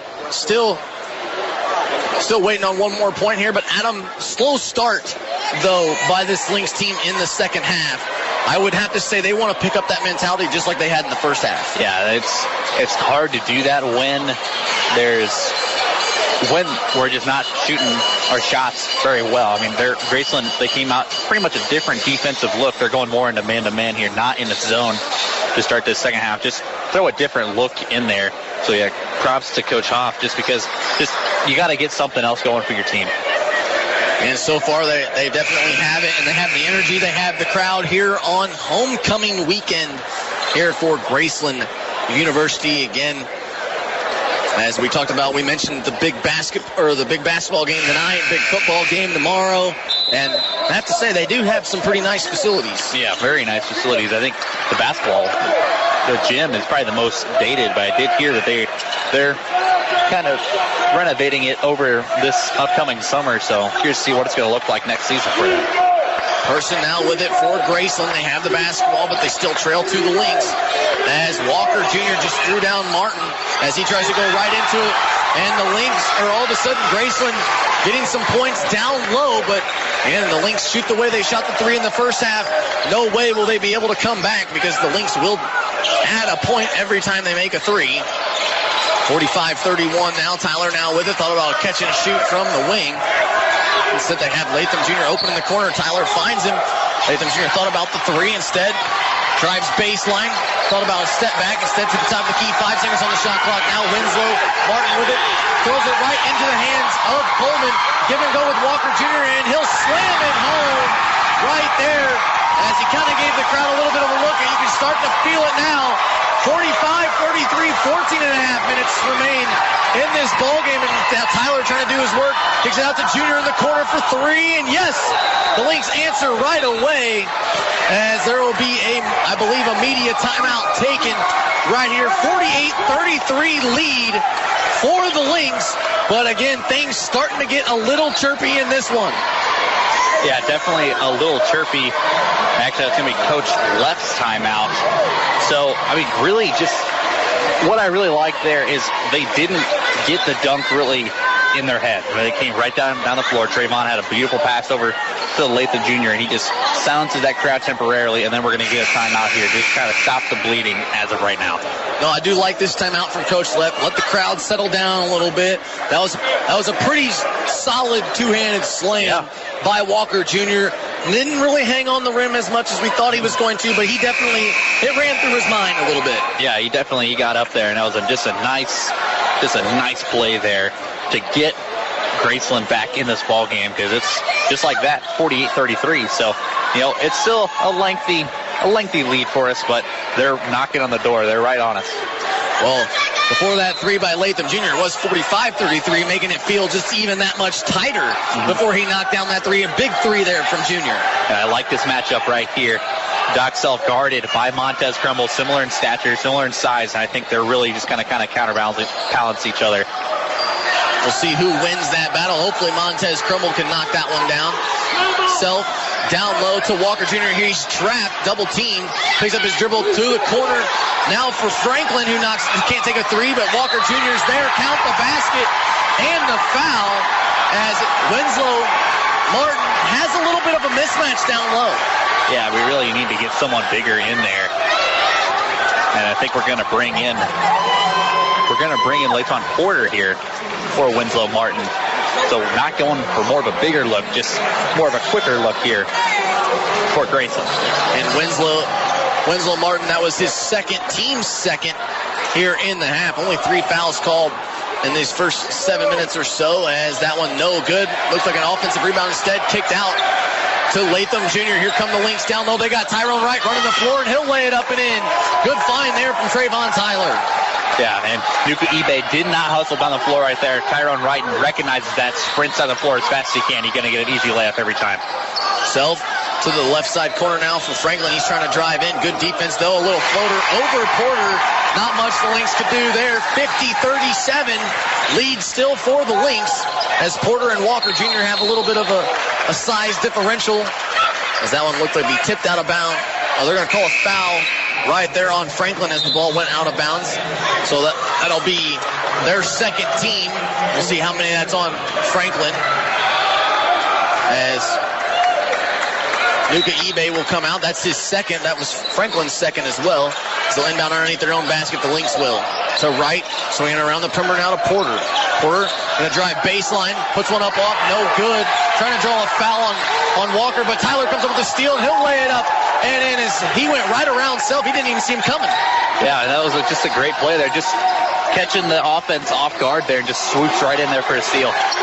Here comes Porter now, as that one's tipped away by Porter, as Crumble trying to save it there on that one. He gives the crowd a little bit of a look, saying, hey, thanks for catching me there on that one. That probably would have hurt a little. But again, you got to like the aggressiveness on the defensive side of things. They're starting to slow it down a little bit and starting to see the options a little bit more. And they recognize that Walker is in the backcourt there as a primary dribbler. So just having Porter on him, just trying to poke the ball loose, is really a good look for us. And we really got 4 guards that are capable of averaging 2 steals a game. So it's like pick your poison on which one you want. Who do you want to guard? As Franklin has it poked away by Crumble. Crumble with the one-on-one fast break. Good Euro step by him, and he'll lay it up and in. And all of a sudden, the Lynx kind of giving Graceland a little bit of their own money. Yeah, I mean, that's basically what they were trying to do for us. They were trying to get in our heads and get a little physical with us, and we're just responding beautifully here, just poking the ball free whenever we want. 54-37 lead for the Lynx. 12 minutes remain here in the ball game. Walker Jr. now on the left wing, thought about a 3 instead. Back to the corner here for Self. Self, it looks like it's going to be a reach-in foul there on Tyler or Porter, whichever one it decides to go on, and it will be Porter. So that is the team's third here in the half. Only Porter's first foul. I mean, we only had, what was it here? Only 7 fouls there in the first half for us. So, I mean, we're very disciplined there and just doing a really good job just keeping our hands up on the defensive end. Self now running the point here for the Yellow Jackets. Looks like he wants a screen. They kind of give and go there. Here comes the help, and it was tipped out of bounds. And it looks like Gonzalez threw it right into the hands of Latham Jr. Bounce pass ahead to Crumble. They had Tyrone Wright running the floor. Instead, he's going to take a three. No good, way short. And it's back into the hands of Graceland going the other way. 54-37 lead, 11 and a half minutes remain. Walker Jr. trying to drive in, and he's fouled in the act of shooting. Basically almost jumped over Montez Crumble. So we'll see. And the foul's starting to kind of pile up a little bit here for the Lynx, but I think that's more due to being undersized. Yeah, and we're going to do something about that right now. Is we're going to bring in Roy Nesbitt, and he was just told just guard 22, which is Walker. Walker Jr.'s at the line and made his first one there. Just kind of rough him up down there in the middle. And we all know big Roy Nesbitt, he's capable of roughing somebody up. Yeah, he's very big. I think listed around 6'9", and he's a big guy. He's a large unit, as some people would say. I want to say he said 280, 285, maybe 290. I mean, just solid muscle. Built like your average NFL offensive lineman. As Walker hits 1 of 2, but they get the offensive rebound, though, that goes into the hands of Franklin, so they'll get another possession. They're swinging around the perimeter now for Gonzalez from downtown. No, that ball's loose. Once again, Franklin with another offensive rebound. Back to Coleman. Coleman from downtown, and this time, you give them opportunities like that, they will not miss. And Coleman knocks it through, 54-41. Here comes Tyler. Tyler trying to lay it up and in, doesn't get the foul called. Into the hands of Franklin. Here comes Graceland now back the other way. Walker Jr. going coast to coast, and he lays it up and in. Lynx got to slow the pace down here just a little bit, as it's now an 11-point lead for the Lynx. It was a 21-point lead at one point, now down to 11. 54-43, under 11 to play. Tyler draws contact and puts it up and in on the left side lane. You got to like his aggressiveness. Just keep going to the rim even though he's been denied. Here comes Grayson now back their way. Looked like a travel by self. Now Walker Jr. with a 3. No. Offensive rebound by Gonzalez. Put back. No. But foul. Yes on Roy Nesbitt. As Gonzalez will go to the line for 2. And all of a sudden this crowd getting into this ball game. Yeah, definitely getting into this ball game is an understatement, because I think it's kind of rattling our guys just a little bit because we're not able to respond like how we want to, and they're just really crushing us on the offensive glass right now. And Gonzalez goes to the line for 2 opportunities. That one is good. You mentioned they're out rebounding us in the first half, definitely doing their part here on the glass in the second half as well. What can you do to kind of get more bodies into the paint? Just kind of clog the lane. Yes, they're a great three-point shooting team, but, you got to clog the big guys down low just to kind of just rough them up a little bit. Get them a little claustrophobic down low. And it does seem like a little bit of the Lynx being rattled just a hair, as it's now a still 11-point lead, 56-45, as Gonzalez made them both. We'll see if Tyrone Wright and Winslow Martin can do the job down low as the 4 and 5. While Tyler, Crumble, and Latham Jr. will run the top 3. Winslow Martin from downtown knocks it home. And we said it, he does have a very good stroke. Yeah, it's a very good. You didn't expect him to shoot that ball just because he was a little lightly contested there, but there was a great show there by the defense, but that just gave him too much breathing room. Coleman trying to answer, no. Good air ball as Walker Jr. tried to save it, but it could not. So at least the Lynx caught a little bit of a break right there.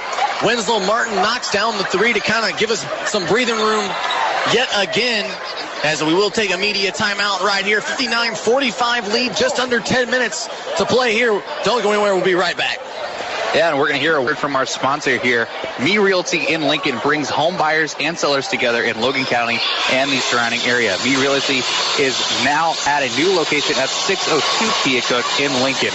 You can also reach them at 217-735-5424. That's 217-735-5424. You can also reach them directly online at SethSellsLincoln.com. That's SethSellsLincoln.com. You can also see them at their home listing anytime. Me Realty in Lincoln is proud to be involved in the Lincoln College community. It is a proud sponsor, or proud supporter, I should say, of Lincoln College men's and women's basketball. And now back to the action here. 59-45 lead for this Lynx team. Adam, final 10 minutes to go. We saw the Lynx get a little rattled there in the first 10 minutes of this second half. What is Lep telling them here in this huddle during this timeout? to kind of, hey, let's settle down and focus? Really, yeah, just calm down. That's really it, because I think we're kind of they're getting in our head a little bit, and we're playing more of their game. We're playing down low. We're trying to force things, and that's exactly what Graceland wants us to do. We need to do what we did last half. Just smother them inside, try to get as many steals as we can and fast break points the other way. And we'll see if it pays off. It will be Lynx basketball coming out of the timeout. And they lead by 14, 59-45. Seems like this second half always goes a little slower than the first half, because I think that first half went fairly quick. Yeah, that first half definitely did go fairly quick. There was not many fouls, not very many timeouts called. Just let the guys play. And Tyler, Crumble, Wright, Martin, and Latham Jr. on the floor for the Lynx. Right now with it to the top of the key in Martin. He's going to take another three from downtown. No good, awfully close though, however. A good shot as Crumble tried to go for the steal right there, and it tipped out of bounds. And they're going to say it was actually off of Montez Crumble. I called it that way, actually, but everybody else saw it the other way. Yeah, I didn't think Montez even touched it. I think just his sheer presence there forced them to throw the ball out of bounds, just because he was ball hawking the whole time. So he's got a little bit of a grin on his face, so I'm sure he's going to try to get a steal here. They try to feed Walker Jr. back down low. Here comes the double team. He goes baseline, up and under move. Tyrone Wright says otherwise. Get out of my kitchen. As Winslow goes coast to coast, he's fouled as he tries to lay it up and in. But Tyrone Wright, I love the aggressiveness by the big man. He gave a little words to Walker Jr. after he got that denial down low, and that sends Martin to the line for two opportunities. Tyrone Wright, he's a pretty stoic guy. Doesn't talk that much at all. Just no emotion on his face. But after that block, he's got to be a little happy with that one, because he got Walker to eat his words a little bit.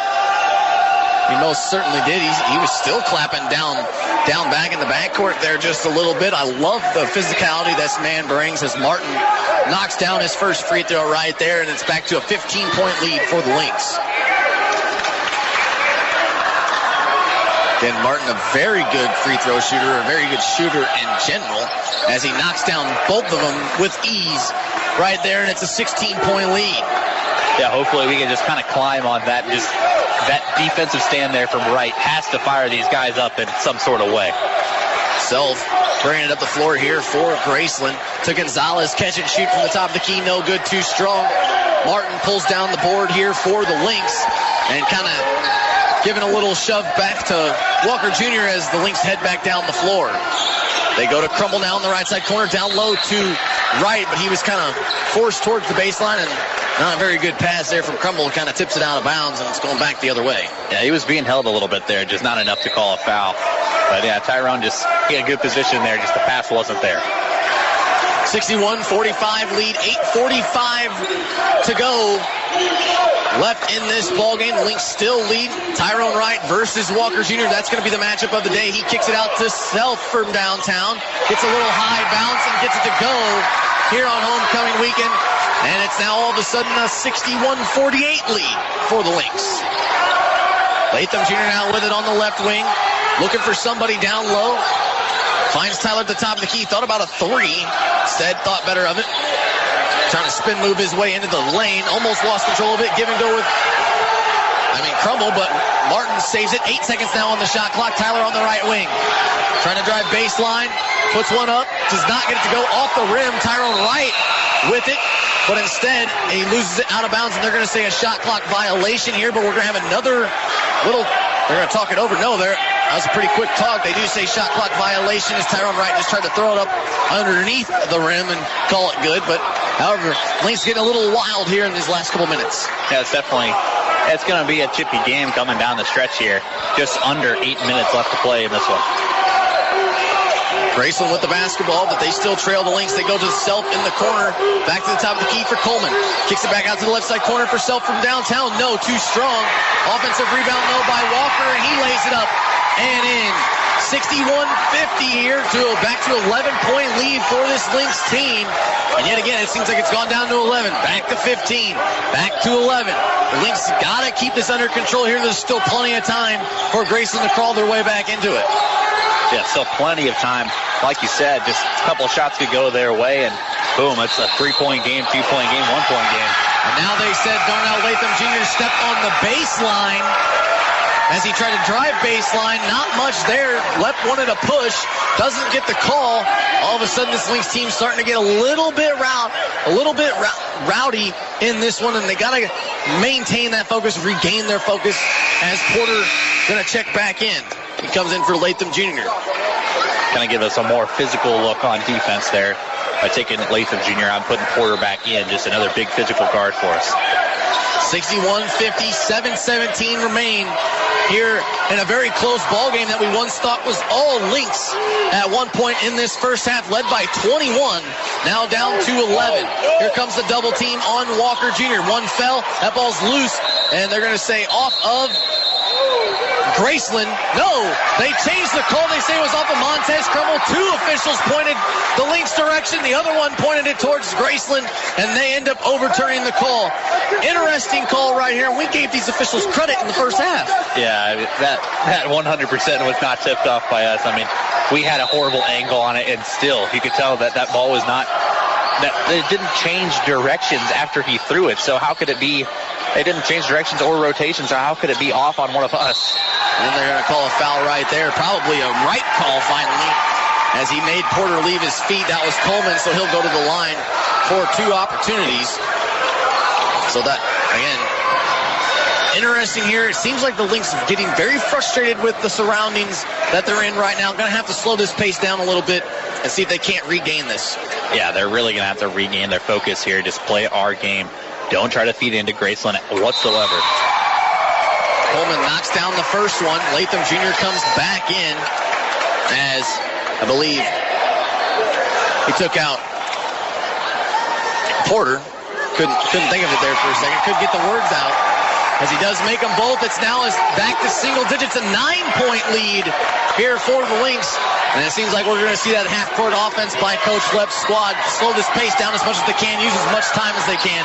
Tyler trying to drive in, right side lane, gives it to the corner for Crummell. One more pass to Martin. Martin from downtown, no, off the front of the rim.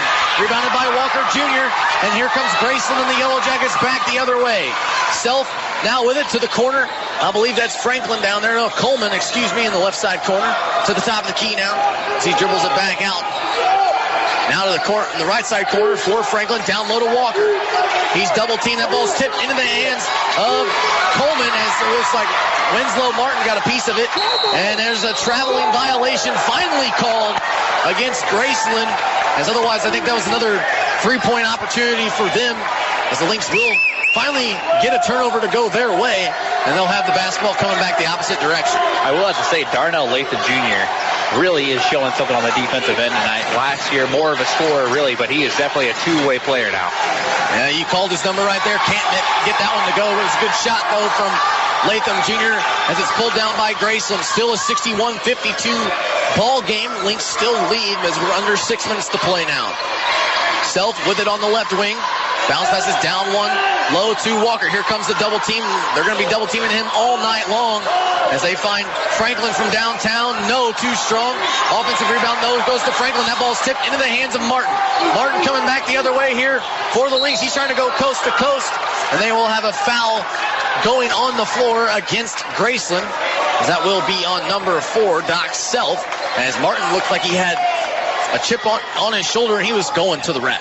Yeah, I mean, you usually don't advise going 1-on-4 on the fast break, but he just decided to just take him strong as he can to the basket, and it really worked out for him there. The Lynx inbound underneath their own basket. Martin now with it on the right wing to Tyler from the left wing from downtown. No, too strong. And it seems like the Lynx have gone ice cold from downtown since the start of this second half. And now, again, Corey Hoff and his team, they want to talk it over. It's a full timeout. I'm sure as you at home and these two coaches know, this is getting very interesting here in this ball game alone. 61-52 lead for the Lynx. 5:16 remain. Adam, walk me through these next 5 minutes or so for the Lynx. What do they have to do to maintain and come out with this W? They just have to have good ball control and good defense, really. They got to guard the three-point line, but also I think double teaming Walker down low is a good look for us. Just don't let him get any easy buckets. And if he does, hack him so he doesn't get the shot up. You cannot give up any and ones to Walker because that'll just get this team fired up. Now, You mentioned the double team by Walker. The dude still has 3 fouls. Are you trying to maybe possibly get him into some foul trouble down the stretch? I mean, I've seen Martin kind of go at him a few times. Porter's gone at him a few times. How can you get a few calls to go your way? I mean, he's got 3 fouls, so a fourth at this point. The game with only 5 minutes left won't do much, but, it'll make him play a little more softer, really, down low, just because we could easily get a charging call on him if he moves his feet the right way and we get in front of him. We'll see what has to happen here for this Lynx team as they lead it by 9, 61-52. A team that led at one point by 21 at halftime. Last year we were a very good second half team. So far this year, only through one game, but a very good first half team. Yeah, it's a little different. We came out very flat out of halftime. So, what we need to improve on is just sticking with the same game plan coming out of half. And it will be Graceland basketball coming out of the timeout. 5:16 to go, 61-52 lead for your Lynx as Self and this Graceland team down low to Walker Jr. One-on-one. He spins baseline, pushes right down to the floor, doesn't get the call, no call. And now I believe they just called a flopping call on Tyrone Wright. So the same call we just saw in the first half going against Tyrone Wright this time in the second half. So not only do you count the basket, but I thought they were going to shoot some technical free throws as well. Yeah, I believe they do. Unless it's because it was a basket good. Because it's a basket good that means it is definitely, I think it's going to be our ball. I think Tyrone has to take a seat now, actually, because he picked up that technical foul. They did that in the first half when Franklin did, so maybe not. Very interesting. We've had the same call twice, 2 different outcomes, though, by it, so we're learning as the officials go with it as well. No technical free throws. No technical free throws, and Tyrone Wright still out on the floor. Yeah, I guess if it's just a possession play and there's a flop, there's a offensive foul, but if it's on a shot, then it's just kind of nothing, really. So it's just them pointing out that you flopped. I guess that's the key here. No foul was given either. So interesting here is we've had 2 flops go 2 different ways. I should tell you everything you need to know about these officials in the second half. As Latham Jr. now with it in the right side corner. Tobe Martin from downtown, no good. Rebounded by Graceland and Franklin. Here they come back the other way. 61-54. Lead for the Lynx as we're under 4.5 to play. Tyler tips that one back out of bounds, and the Lynx really need a steal. I feel like they made a lot of their points off of turnovers in that first half. Not so much in this half. Yeah, they're not getting after it as much. Actually, it's kind of the other way around. We're turning the ball over more than they are in the second half. So you really you need to get ball control, and you need to just lock down, sit in the chair on defense, and just play the passing lanes. As Self from downtown, no good, too strong. Offensive rebound, though, by Gonzalez, and he'll put it up and in. But, that was Hernandez. And all of a sudden, here come the Yellow Jackets, 61-56. 4 minutes remain. Tyler and this Lynx team going to have to do something as there's a foul going against, I believe that's Walker Jr. That should be his 4th. So, like you mentioned, that could get him to play a little bit softer here in this one. He might even take a seat for a little bit. He will, as Gonzalez checks back in for him. And this is where I would say, Adam, you would agree, this is where the Lynx really need to capitalize. Yeah, that's a big blow there for Graceland. So we really have to just take advantage of what we have. Walker is probably definitely their main scoring option on the offensive end right now. So he's got to play physical offense or physical defense in the passing lanes. And they're going to have a blocking foul. Count the basket and the foul as Franklin stood in there, tried to take a charge, didn't get one. This time it goes into the benefit of Latham Jr., who drove in the left side lane, puts it off the glass, count it, and the foul as he'll go to the line for an and one opportunity. Hey, can't get every call. So, glad to see one of them go our way here. I didn't see it in time to see whether he was set or not, but I guess the official said that he was not set. There's a lot of bodies down low and maybe a foot in the restricted area as well as Latham Jr. capitalizes it on it right there. And I think Graceland thought he was going to get another free throw. We would have gladly taken one if they would have given us the ball back. I do think the original call there is just that he was in the restricted area. I think so, because it looked pretty clean on how he took it, so it has to be just the restricted area. And 64-56, back to an 8-point lead here for the Lynx, as we're going to have a foul going against Latham Jr. this time, as I think it would have been more beneficial for Graceland had they not called the foul, because Hernandez knocked down a three at the top of the key. Instead, they call a foul, no shot, and they will get the ball back. But that puts, again, the Graceland in the bonus here. They'll shoot some free throws because the Lynx, with their 17th foul, with 3:50 remain, as that put Coleman at the line. They called an armbar foul there on Latham Jr., but he had his arms wide open. He just kind of taking it in the chest there on defense. I don't know where the armbar comes from. Got both of them to fall right there. 64-57 lead now here still for the Lynx. 3:45 to play. And like we mentioned, this was a game that was all Lynx about 17 minutes ago. Instead, it's been all Graceland here in the second half. As that one's a turnover by Trayvon Tyler. Here comes Graceland back the other way. Coleman with it. He can't hit. Tip back in by Franklin, and it's good. 64-60 now, as it's a 4-point game, and everybody on their feet standing in the arena. Porter now kicks it out to Latham Jr. in the right side corner. He's going to pull from downtown. No good, way off, as the rebound goes to Graceland.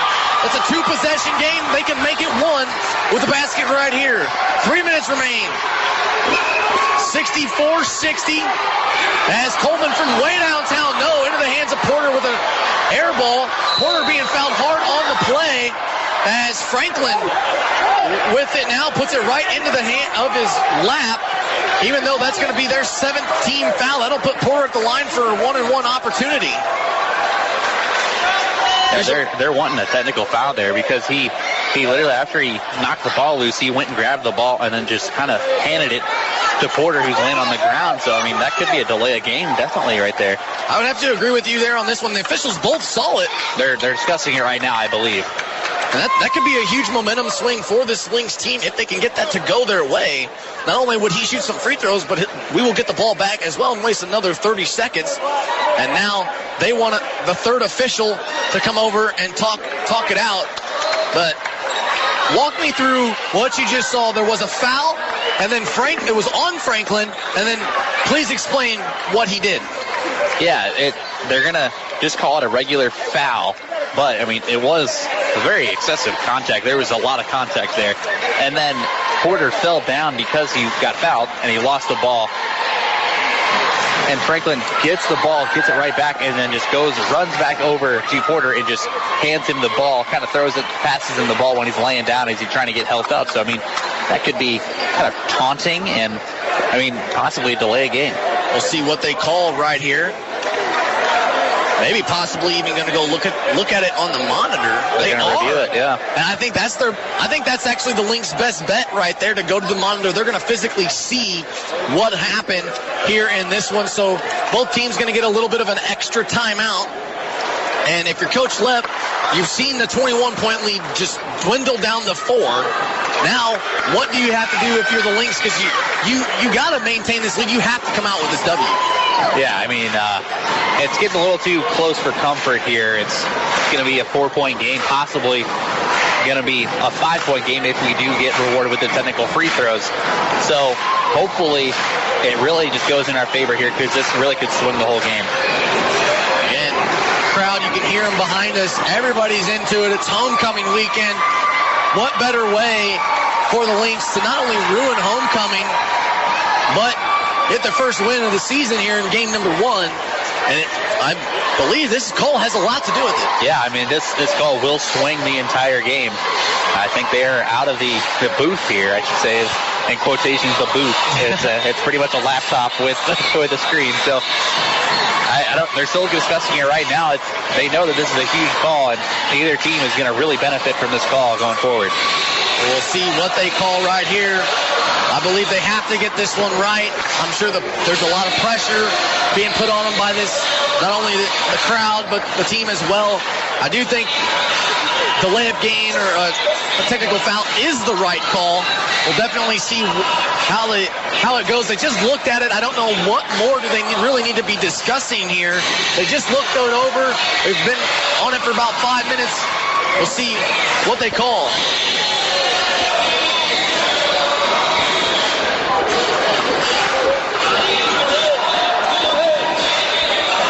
So again, both officials getting word here with sporting technical foul on white number 10. The free throws for the technical foul will be shot first, and then Zero will come back and shoot the 1-and-1 live. So you can pretty much hear it, but Adam, re-emphasize what just got said. It's going to be an unsportsmanlike technical foul on number 10, Roman Franklin. They're going to shoot the technical free throws first, so it'll be one free throw for Darnell Latham Jr., and then he's going to come back, and then Zero Porter is going to shoot his two free throw, or his 1-and-1 free throw for the actual foul. There you go. I've never had that before. The official came right up to us and started explaining things. I'm liking it. We look official, don't we? We look very official. It's that collared shirt, right? Yeah, definitely. I'll never forget that when you asked me, hey, are we going to match collared shirts in class? And I was like, what are you talking about? Yeah. I was like, do you want me to be coach? And I'll be like, hey, we're wearing purple today, you know? Yeah. But, hey, I could do it. Yeah, I could do it. But we are both wearing purple, in case you guys were wondering. We did not match, though, however. But we are both wearing purple. Like you said, it's going to be a technical free throw here. And then, like you mentioned, Porter will shoot his 1-and-1 opportunity. And then Corey Hoff not happy with the call that has been made. I think the officials were watching him in case, make sure he didn't say any more. But Latham Jr. will shoot the technical free throw. That technically might be his second technical, because didn't he have the flopping call earlier? Unless they're just not counting that as a technical. We really need to read up on that rule, just because it's a new rule this year. I've never seen it called anywhere else except for tonight. Twice in two different forms. Two different forms, really, yeah. And then we got 2 delay a game / unsportsmanlike conduct kind of technicals too. So I'm really liking how the officials are really cracking down this year. It's very interesting. That'll stop a lot of the chirping going on with inside the game. Make them beat them with your own game, and your skills do the talking.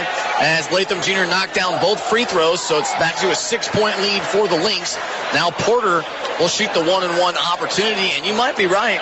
Franklin was the one that did the flopping. That he could very well possibly be out for the remainder of these last 3 minutes. He seems to be still on the bench, so I don't think he's technically disqualified from the game, because usually if you get the 2 technicals, you're out and you can't even sit on the bench. You have to go back to the locker room.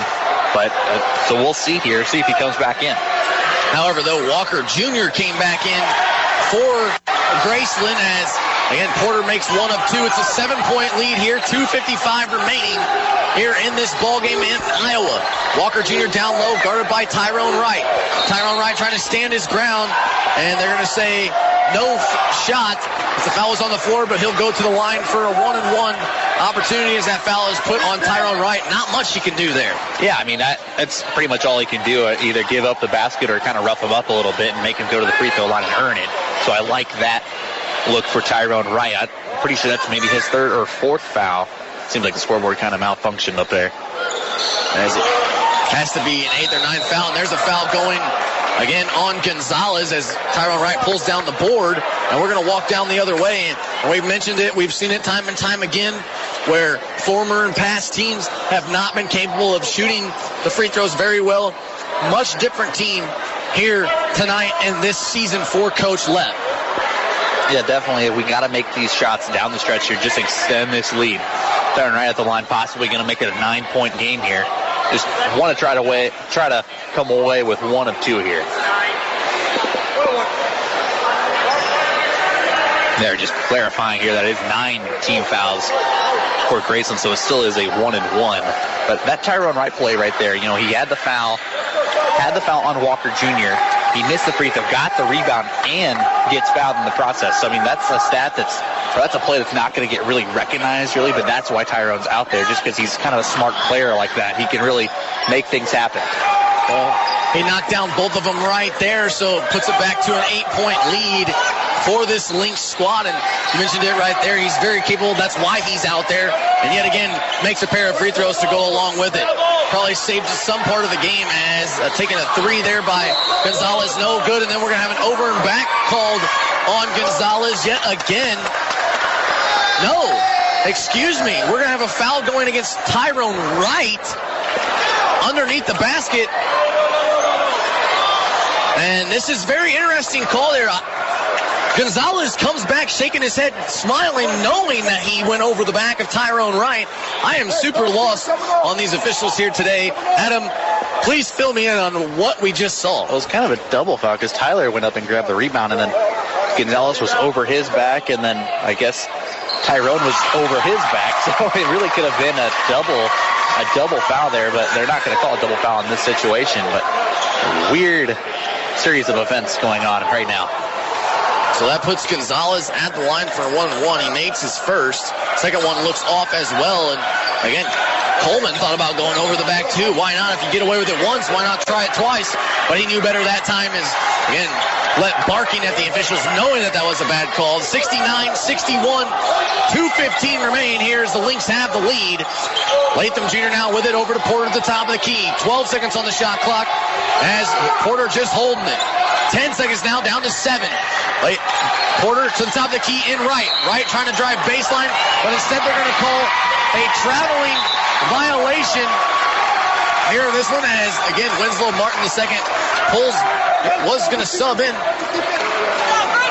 Instead, he's going to be taken back, take a seat on the bench. Again, Lep thought better of it here, but a traveling called on Tyrone Wright. Gives the ball back to Graceland with 2 minutes remain. 69-61.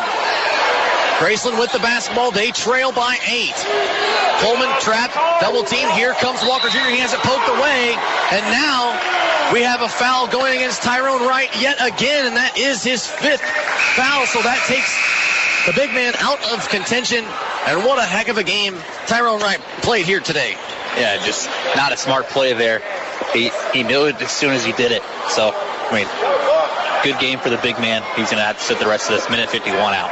And I think those last 2 calls definitely did not go his way because we saw that one, thought about an over in the back on Gonzalez. Instead, it goes on Wright, and that puts Walker Jr. at the line for a 1-and-1 opportunity. He makes his first. He's going to get one more coming. So, again, that really hurts the Lynx due to size because Tyrone Wright was the only one besides Roy who could match up well with Walker Jr. as he knocks down a pair. And, again, Coach Hoff wants to take a timeout. He wants to talk things over. 69-63, minute 51 remain. Adam, walk me through these last a minute and 50 seconds. No Tyrone Wright. Walker Jr. starting to get hot here in this one. What do you got to do if you're a Lynx fan right now? I mean, we just got to hold on, really. That's all we got to do. Just hold on to the 6-point lead. I think with the lineup we have out there right now is Martin II as our big. All 5 of us all 5 of them can shoot. So just spread out the floor as much as we can. Waste some clock. And then when the time comes, try to get it in the lane just because it's going to be so spread open. Now the Lynx will have the basketball coming out of this timeout.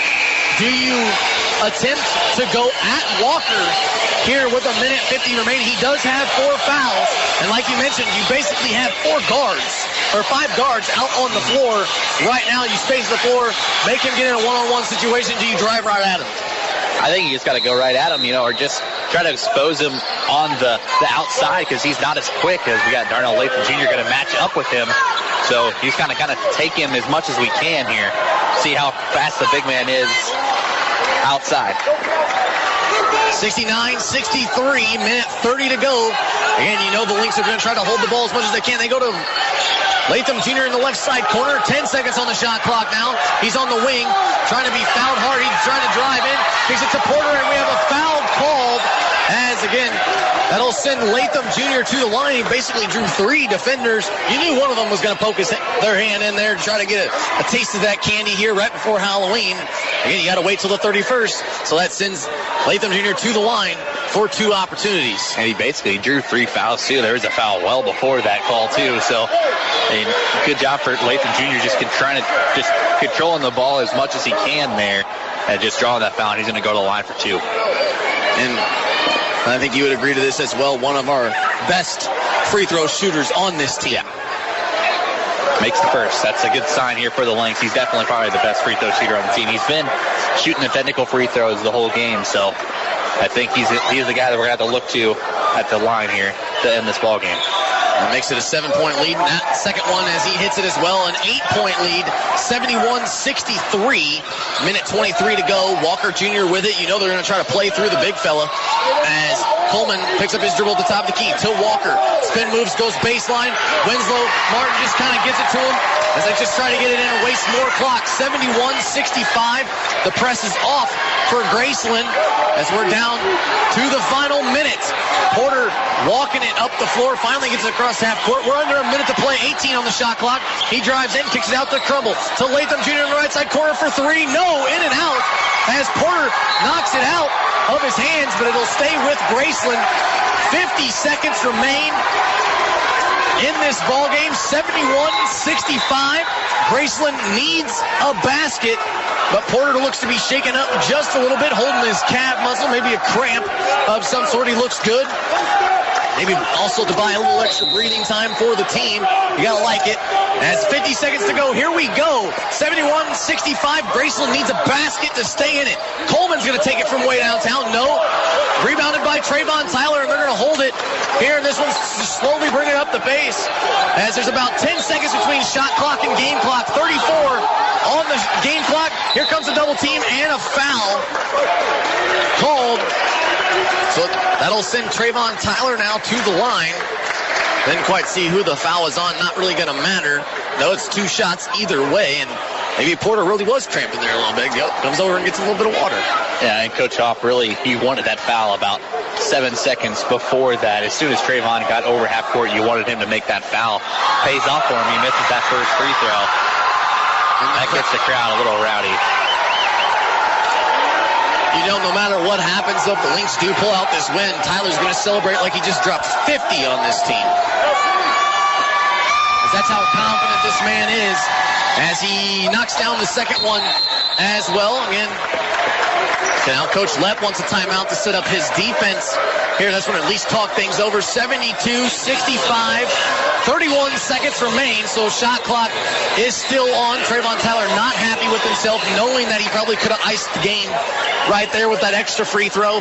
However, though, Adam, talk to me here a little bit. Full timeout. 30 seconds remain. If you're Coach Lepp, what are you doing? I mean, you just got to grind this game out. You know, got to play good defense here. If they get the ball down into Walker Jr., double him, and if he spins around and gets free, let him shoot the layup. Do not foul him whatsoever. Then they'll probably come back into a press, get the ball in quick, try to get it as far up the court as you can. They're going to foul you, try to make 2 free throws. That's the ball game. And that's pretty much how this game's going to go. But I like what you said right there. They have to make the basket to even attempt to set up that press. Yeah, they have to make the basket because that'll just buy them more time. And if they don't make that basket, I mean, all we got to do is secure the rebound, and they're going to foul us instantly. And I would imagine all cards coming out yet again for Coach Lepp's squad. Crumble, Latham Jr., Martin, Porter, and Tyler out all on the floor. Also probably, if you would agree, our best defensive unit out on the floor as well. Yeah, other than having Tyrone out there to guard the big. But that's really it. We just got to use our strength and quickness on the floor right now to just try to grind this one out.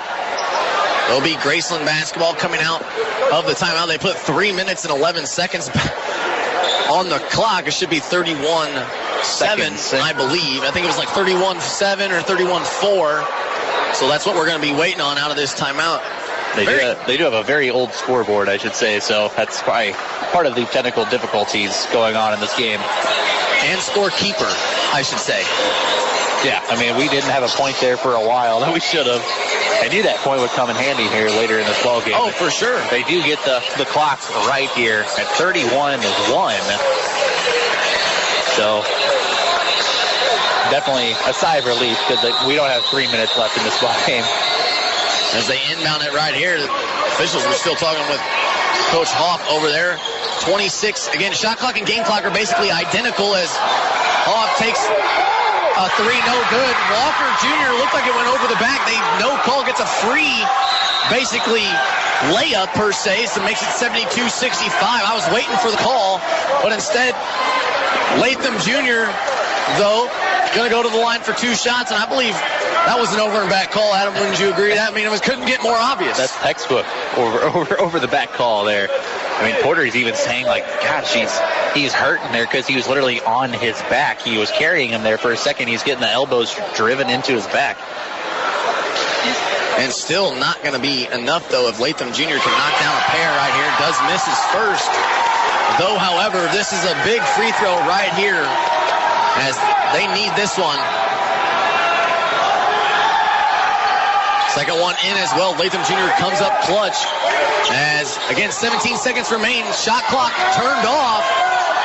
We'll see what happens. 73-67. Graceland with the basketballs. He throws it right into the hands of Porter. Porter could go coast to coast and lay it up. Throws it to Tyler. Tyler slams it home for the slam. 5 seconds remain. They draw a foul on Crumble as Self gonna go to the line for 2 opportunities for 2 shots, but Trayvon Tyler finally got the last laugh against this crowd. Right here is a lob from Porter to Tyler, basically iced this ball game. I mean, not the smartest play, but, I mean, if you want to just kind of take the air out of the building, that's definitely the way to do it. And then Crumble kind of fouls there at the end. It should not have happened, really. It was more of Self running into Crumble. Yeah, it was, Crumble was just in the wrong spot. Go first! Go first! And Porter and Tyler really fired up as that one's tipped back out. 3 seconds to go. And Coleman takes the 3. No, that one's out of bounds, and that will do it. That's your final. The Lynx hang on to win here in Iowa, 75-68 over Graceland University Yellow Jackets as Trayvon Tyler waves to the crowd. We knew he would. And like I said, these guys played a heck of a game. 21-point lead, though, for this Lynx team at halftime. Down to, again, just 6 here at the end of it. What can we take away from this game besides a very good first half and a very great ending by this Lynx team? Yeah, it was just a great game, really. And, I mean, I got a little bit of talking going on this line right now as expected. But it was a great game all around for this Lynx team. It's a great win for us to start the season. Fought back very hard. And not what we wanted to come out in the second half, but it worked out for us in the long run. Hey, talk about a great birthday present to me. Tyler said they were going to get this win. He said he was going to do what he needed to do to get the job done. I think there was a little more taunting going on than getting the job done, but hey, he comes through with the promise. Yeah, I mean, he even bowed to the crowd after the game. I mean, come on. Like, that's bold right there. I mean, great team win for us. Great way to start the season off. See Coach McGee out here with the fist bumps. This is a great way to start this season.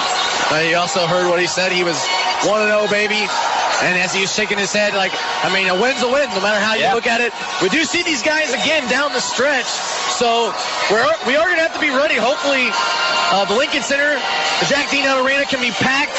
We can give these guys a much better game. I mean, we looked great in that first half. The second half, a little different of a team, a little bit more sloppy, more turnovers kind of came our way. We got flustered a little bit. What can we take away going into the next game? I mean, we just can't get that flustered. That's just too much of a second half comeback for them. And you can see the coaches are very fired up about this game. That was a very hard-fought game. But we need to have 2 halves put together because that first half, like you said, we're lights out. And if we play that way for a whole entire game, man, it's going to be a scary team. It is going to be a scary team. Again, so great to be back with you, Adam, for this final run here going into the 2019-2020 season. We're going to make it one of our best years yet. We're trying to go back to New York. We keep improving every single time we're out here, and we keep getting games like that. I think we'll be all right. Yeah, definitely. And one last thing, we got to say happy birthday to Nick. Great way to end the birthday here for him. Now we go back on the bus for that 5.5-hour drive. I would say a 5-hour road trip back. That's always a blast. But again, tune in Wednesday night, again, we're going to be split up. Adam Hoffman, you will be on the call at 5:30 on LCTV as the women's team taking on Roosevelt. And they had a hard-fought game. Didn't come up with the win at Olivet tonight, but they played hard. They're showing a lot of improvement there on that one. So you'll get to see them in action. I believe Zach Lucan will be on the call with you as well. Again, that's a 5:30 start time on Channel 5 LCTV. Also on the app as well, the LCTV app. You can tune in there. And again, I will be traveling with this same guys team. We're going down to Lindenwood University, Belleville. That'll be at 7 o'clock following the ladies' game on WLNX right here on 88.9 FM. So two great doubleheaders, a doubleheader on Wednesday and right before Halloween. Again, Adam, what can we expect from that women's game? I think it's going to be, we're pretty much returning the exact same team from last year. We got a new coach this year, so hopefully she can really gather her girls together here, kind of bounce back from that Olivet game tonight. And we'll see them in action Wednesday night. First home game of the year. Adam Hoffman, Zach Lucan on the call with you there on that one. And then tune in right after on WLNX as the Lynx will try to go for 2-0 against Lindenwood Belleville, who they swept last year. Again, it's been a great one. We want to thank Miranda Verdi for board hopping back at the station. Again, alongside me is Adam Hoffman. I'm Nate Jackson, and we will see you guys Wednesday night, 1 in the Jack D. Nutt Arena, 1 on the road. Thank you so much for listening to Lynx Men's Basketball right here on 89X. Lincoln College Basketball on 89X is made possible by the following sponsors. Grau Chevrolet Buick at 1905 Kickapoo in Lincoln, serving Lincoln and surrounding area since 1953. And by ME Realty at 602 Keokuk in Lincoln, serving home buyers and sellers throughout Logan County and surrounding areas.